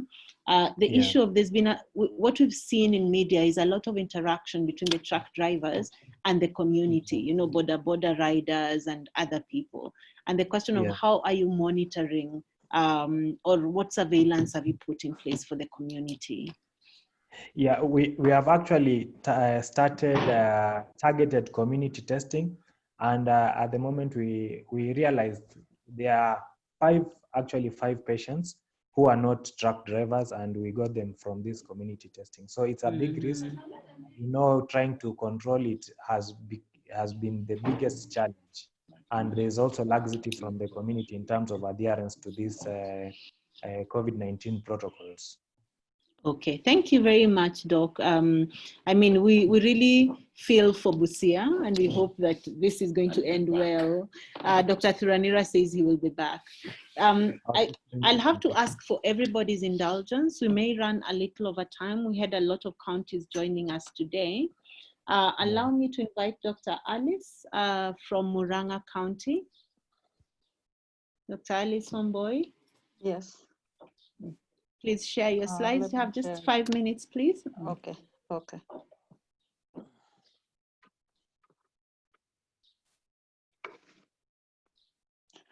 So thank you for this opportunity for us to present on our COVID-19 preparedness. Our current situation, much has not changed since last week. So far, we've managed a total of 4 patients in Murang'a. And of the 4, we have actually discharged all the patients. Our severe patient has done well, and we actually discharged him yesterday. We have 1 asymptomatic patient who is on home-based care, and he's doing well. Yesterday, we had a patient who was reported positive. Unfortunately, he's uncooperative. His phone is off, so currently we are trying to trace him. In terms of emergency response, we have 7 rapid response teams, which is 1 for each sub-county, and they report to the county clinical rapid response team. We also have the multi-sectoral response team, which is chaired by the governor. In terms of risk communication and public engagement, we are using community health volunteers to do health education in the community. And for the hospital, in terms of protecting the elderly and the patients with comorbid, we are doing screening and triage of all patients at the gate. But I think this is somewhere, a place where in my county, I think we need to do more in terms of community health education. For management and case finding and contact tracing, we use the sub-county rapid response teams for both case finding and contact tracing. And they're also in charge of monitoring the contacts. For now, for contacts who cannot quarantine at home, we are using KMTC, and we are using the web-based system. In terms of the lab, we get our sample collection kits from KEMRI, and we send our samples to KEMRI. Our TAT right now stands at 3 to 7 days. Our main challenges, of course, has been a delay in results. We also have the challenge of missing results. We have 5 samples we had sent, and we have not yet received their results. And 2 of them were of suspects who died. So that has been a challenge. We also have a challenge of conflicting results, where we get a positive from one lab and a negative from another lab. And this is a sample that was done in the same sitting by the same person. So that has been a challenge. We also have had results where we get inaccurate data, where the names and the biodata is of our patient, but the date of collection and the county of origin is incorrect. However, on following up with KEMRI, that was corrected. In terms of case management, our bed capacity, our ICU is a 35-bed ICU. However, currently we have 13 ventilators, but we are hoping to expand it to 35 ventilators by September. In terms of for moderate patients, we have public hospitals, we have 144 beds, and we actually decided to partner with Mission Hospital, so they have reserved 38 beds for COVID patients. In terms of mild and asymptomatic patients, we now have 125 hospital beds. I'm happy to report that now we are no longer including KMTC. We actually were able to identify more hospital beds. So for mild and asymptomatic patients, we have 125. We have an oxygen manufacturing plant in the referral hospital, and we have a county hotline number, which is toll-free. We have a transport system where we have a COVID-19 ambulance. And in terms of screening and triage protocols, we actually have developed them. We are using them in level 4 and level 5 hospitals. However, the other smaller hospitals, I think it's a challenge for us. We need to cascade the screening tools to the smaller hospitals. So far, we have trained a total of 1,500 healthcare workers in the whole county. In terms of infection prevention, we have 100 healthcare workers who have been trained specifically on IPC. We've also sensitized the 1,500 on IPC. For now, we have PPE, and we've also ordered more from the ministry. So far, we've had one healthcare worker who has been infected with COVID-19. However, she was asymptomatic and she is doing well. Thank you. Thank you very much, Dr. Omboy. You know, you're going to have the largest COVID ICU, so we'll be referring all our patients to you. But I think even the number of healthcare workers that you've trained is truly impressive. That's excellent, and I hope you can keep that up. And make sure you train different cadres, and also think about preparedness of the ICU nurses, because one of the challenges we're having in many places is they have the beds, they have the ventilators, they have the oxygen, but they don't have people who are trained in ICU care. So even as you prepare that 38-bed unit, think about how to prepare the healthcare workers to manage sicker patients. So thank you very much. I will now invite Dr. Ian from Migori. Migori is my other county, so I'm excited to see what they're doing. Karibu, Dr. Ian, please go ahead. Thank you.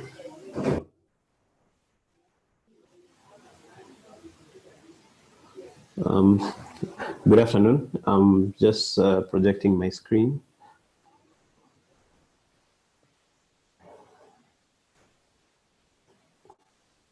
Hello, can you get me? Yes, we can see your screen. Go ahead. Okay, so I'll be very brief. I'm Dr. Ian Omwom, presenting the experience in Migori County. So in Migori, currently, for all the cases, total number of cases that we've had in Migori is 166. Of these, 78 have been admitted in our isolation center. In terms of the structure, we have 2 sites, actually 3 now, because we have Macalda Sub-County Hospital that was identified for all the basically asymptomatic and mild cases. Then we have the Migori County Referral Hospital that was to take care of the critical cases. Then about a week ago, we had quite a number of prisoners testing positive. Initially, we used to take them to Macalda, but they surpassed the capacity of the dedicated area for prisoners. So we then had to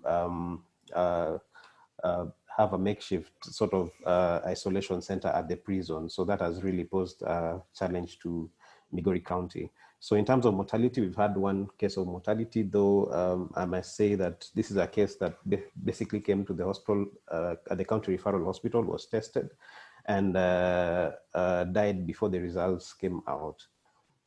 So in terms of the isolation structure in Macalda, currently the capacity is 150, with male, female, and pediatric and pregnant women sections. Then there's also a section for healthcare workers. And currently we also have the Migori prison that is also one of the isolation centers. So at the prison, we have about 37 cases as of today. And we've had a couple of prison wardens also turning positive, about 2 of them currently. So the biggest challenge we have currently is the Migori GK prison, where in terms of the policy restrictions, we've been now, like yesterday, we had a case that came out of from one of the police stations, and the prison department then rejected to admit this patient. So we had to take the patient again to the Makalda treatment site.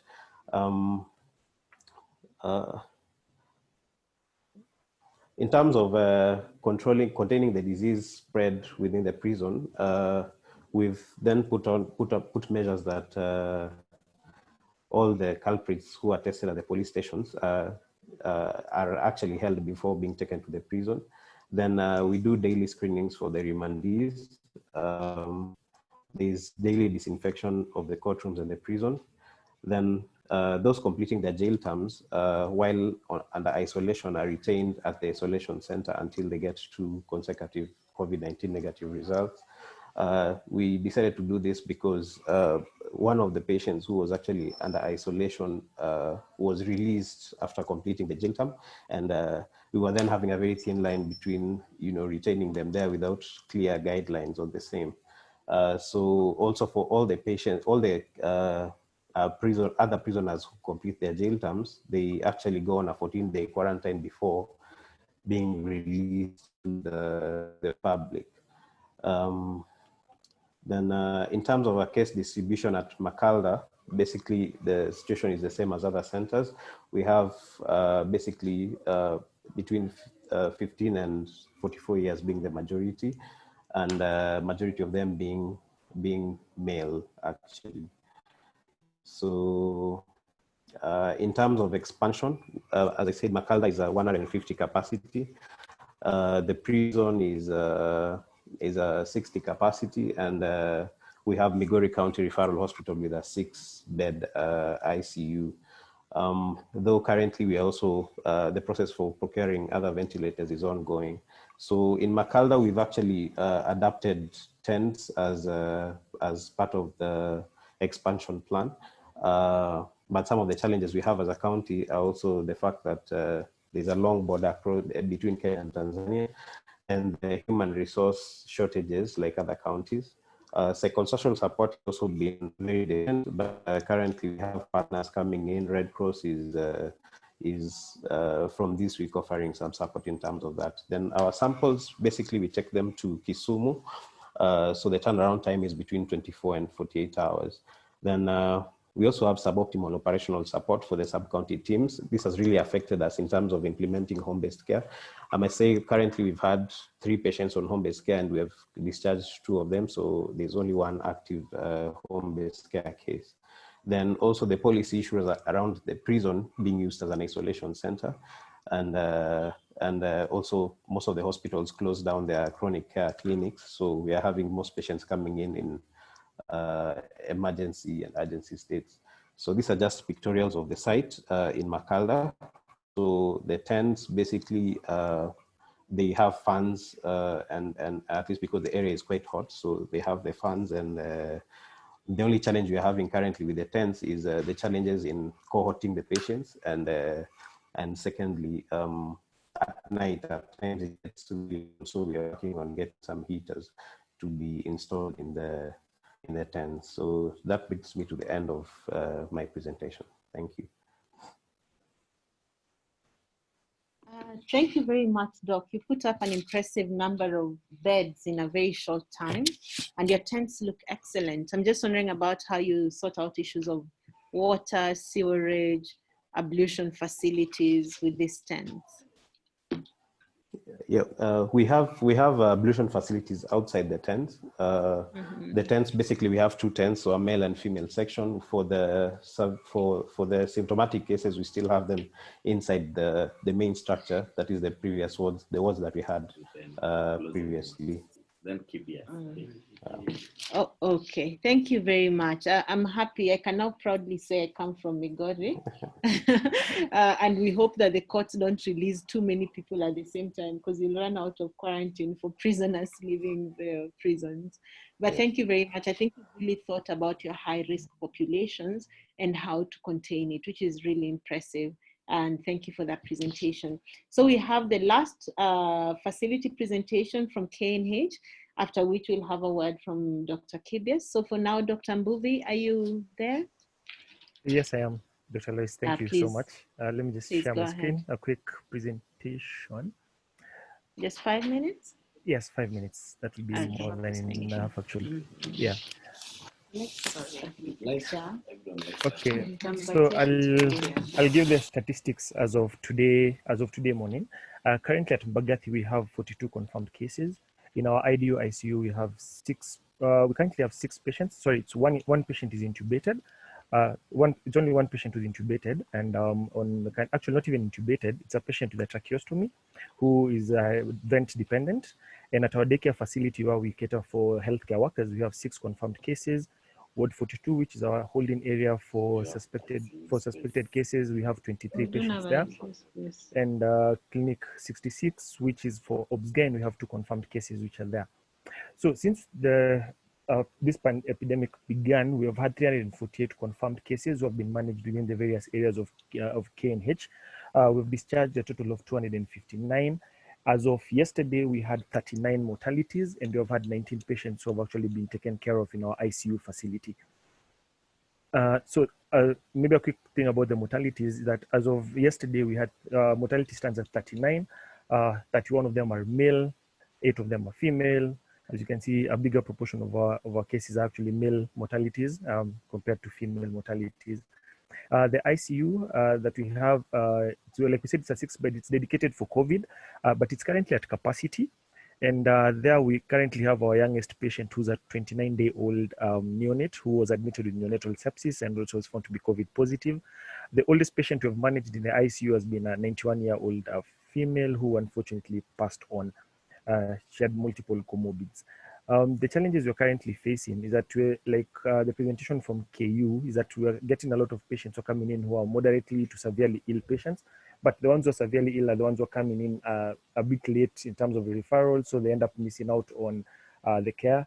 And also the demand for the ICU space is still growing. We used to have a suspect side and a confirmed side, but now time has reached where we are now just having confirmed cases and trying to see what we're going to do about suspects who are getting critically ill and require ICU. And it's becoming quite a pressing challenge for us.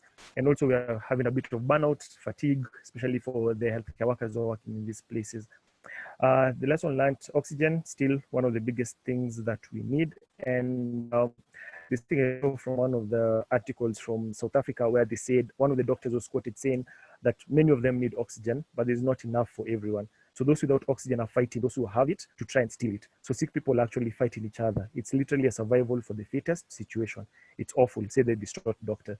So I'll still come back to my point that most of the, all counties and all hospitals really need to increase their oxygen capacity, because this is actually one of the key things that we're going to be using in this fight against COVID.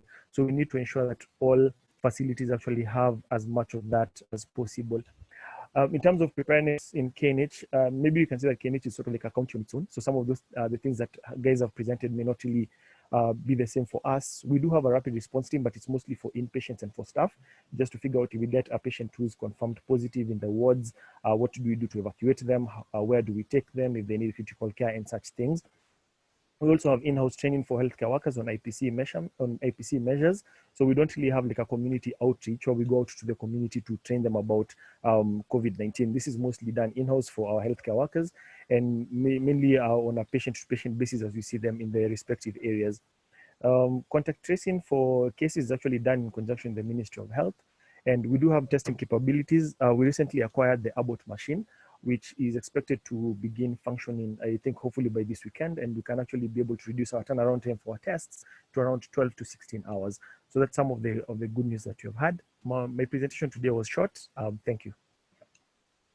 Thank you very much, Dr. Mbuvi. I think the issue of having ICU care and personnel who are trained in ICU care is really important. Oxygen, as you've emphasized, we really have to think about having oxygen. Many of the patients we manage in the ICU or even in Mbagathi have been on 15 liters of oxygen a minute for up to 10 days. So you can imagine the quantities of oxygen required are quite high. Earlier this week, I think it was on Monday, we had about 17 patients, most of whom on about 15 liters of oxygen in the ward. Now, by the time a patient is on 15 liters and you're struggling with saturation, we really need to have them in a critical care unit where they can be monitored a bit more closely. So those challenges around ICU space is very real. And we appreciate just the number of sick persons that you have managed, and the issues of burnout are very real. And we sympathize with that and are trying to do something about it as soon as we can. So thank you very much for that presentation. Allow me to invite Dr. Kibias. Dr. Kibias is the acting director of the Directorate of Health Standards and Quality Assurance and Regulations at the Ministry of Health.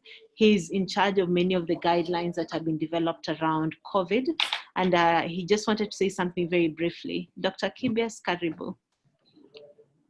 Thank you, Dr. Lois Acheng.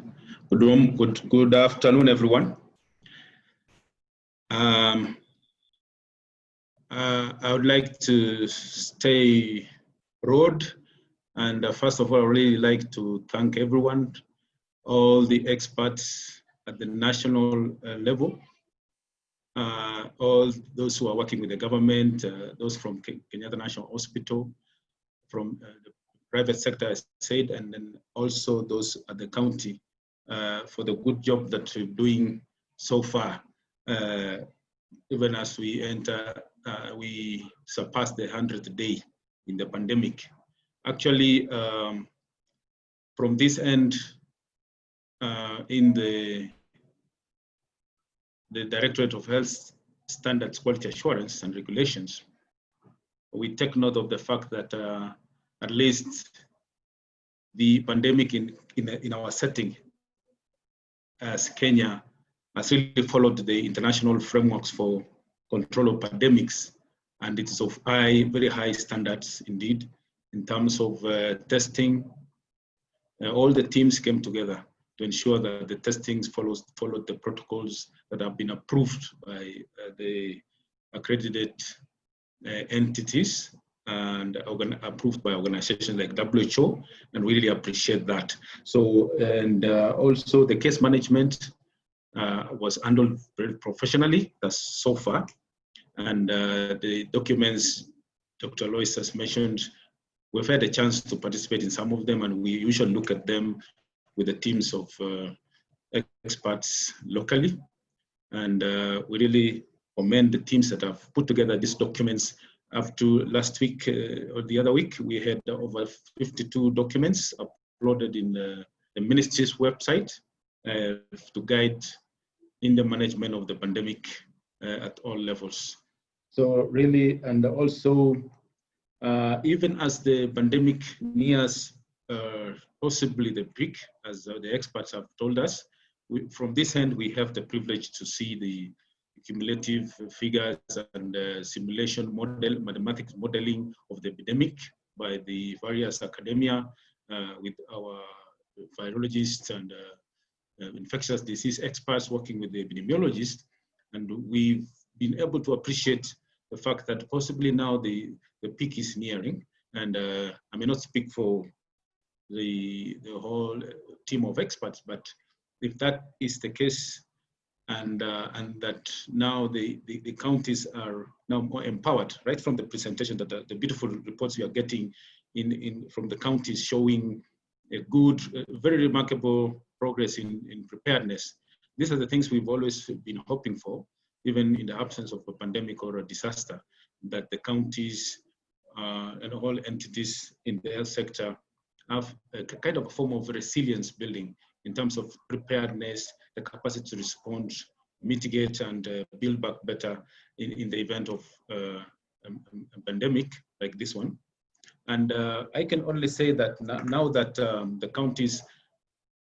counties must have learned from what the national teams, task force, and the rest have been doing. I think it's good that they are taking up the responsibility. The ownership is going to be centered towards the community involvement, the leadership at the county level up to the sub-county. So really, the use of the existing structures and the community health strategy, now we are now training the community health volunteers on UHC and COVID, and that those should be some of the strengths of the counties, and that having the capacity to test, isolate, and track case contacts is a good sign. I think it's an opportunity for the counties' colleagues, that the counties also are having a feel of how to be prepared to respond. I hope I'm not too much wordy, but I think allow me to stay broad. But what I'm trying to say is that in the coming few days, I think we will have completed training the CHVs with support from Kenya Red Cross. That's from the government through the Kenya Red Cross, and we will be able to see an improved human resource support to the counties, and that means the county's resilience in terms of how to contact trace. I mean, the support to the RRTIs that you already have at the counties will have been improved. I think in conclusion, I'd like to say that I think the counties should focus now more in the ensuring that they take this opportunity to strengthen their emergency medical service structures, including the referral systems, the ambulance dispatch system, command, and so on. If they have a semblance of an emergency operations center, this is an opportunity for them to leverage, to get the resources from the county management or to have a kind of coordinating structure at the county level. And then also I think the community, there was a mention about the stigma at this point. And I think the community, going by what we had in the TB control, we used to have a community TB care. And it should not, I think it came out that some of these chronic illnesses, once they're managed at the community level, where the community can appreciate their role, it kind of, in a way, reduces the stigma. And I'd like to just encourage our colleagues at the county to use the communication strategies that are available to ensure that and reassure the people that managing COVID-19 clients through a home-based isolation system arrangement is a good thing, and that once they start realizing that clients are able to recover while at that level, then I think the stigma will go away. Finally, I would like to say that I think we are doing a very good job, all of us, and we really appreciate, and that we've been able to observe very good levels of infection prevention control, and we hope that that is also sustained in terms of sanitizers, face masks, and so on. And that we had the mention of the use of antibiotics. I think we should not forget about our role in ensuring that we don't, we have the rational use of antibiotics because of antimicrobial resistance. So AMR issues, IPC, infection prevention control are very critical, even as we confront the pandemic. And then I think it's an opportunity for us as a country. Once history is written, we will have done our part correctly as a multidisciplinary team effort. And we will be striving to keep the mortality rate, case fatality rate low. I think it's about, the experts can confirm that it depends on the numbers diagnosed, but it has been reasonably low. So we shall be doing that by ensuring that we shield also the vulnerables, and that's already happening. I mean, the hypertensive, diabetics, and the elderly. And I think we are doing a good job. So allow me to just leave it at that for now, and wish the counties success as they prepare to hit the target of establishing 300 isolation beds, and among other grant conditionalities that we've given them through the funds that were dispersed to them from the National Treasury through the Ministry of Health. Thank you, team. Thank you, Dr. Kibias, for the encouraging words to us and to the counties as we hit what would be called the last mile and prepare for reopening of the country. And just to echo Dr. Kibia's words of commending the counties, you're doing a lot of good work. And once the cases keep on going up, then we'll know really it will be a test of the systems we have put in place.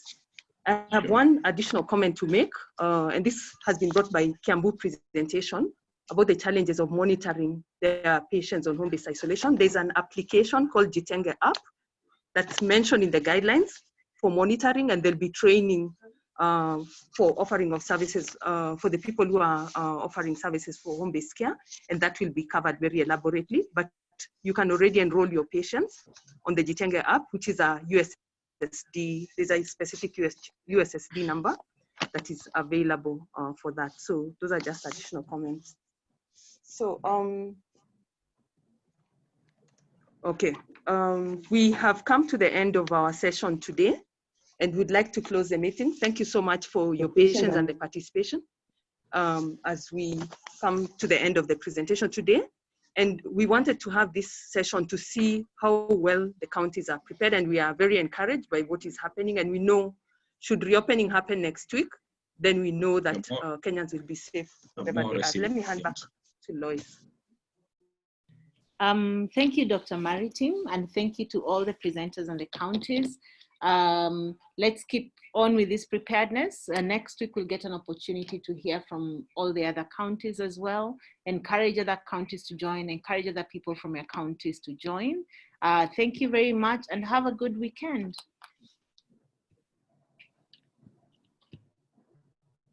Thank you. Have a good day. Thank you. Bye. Thank you, Dr. Kibias. Karibu. Tuko Bye, pamoja. everyone. Usikuwe scared na hiyo ilikuwa hapo kwa mtandao. Thank you. Baringo. Yes. You're doing fine. Yes, thank you. 100 beds and 8 ICU beds. That was good. We are trying, yes. Thank you. Thank you.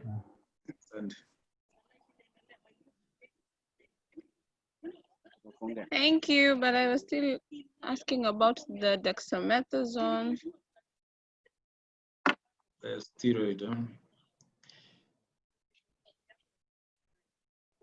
Nobody is talking about any local treatment. Maybe I'll get it later.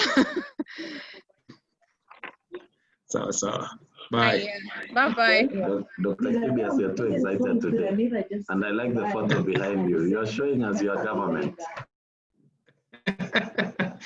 Yeah, of course, up here. And Thank you so much. See you next week on Friday, guys. Thank you.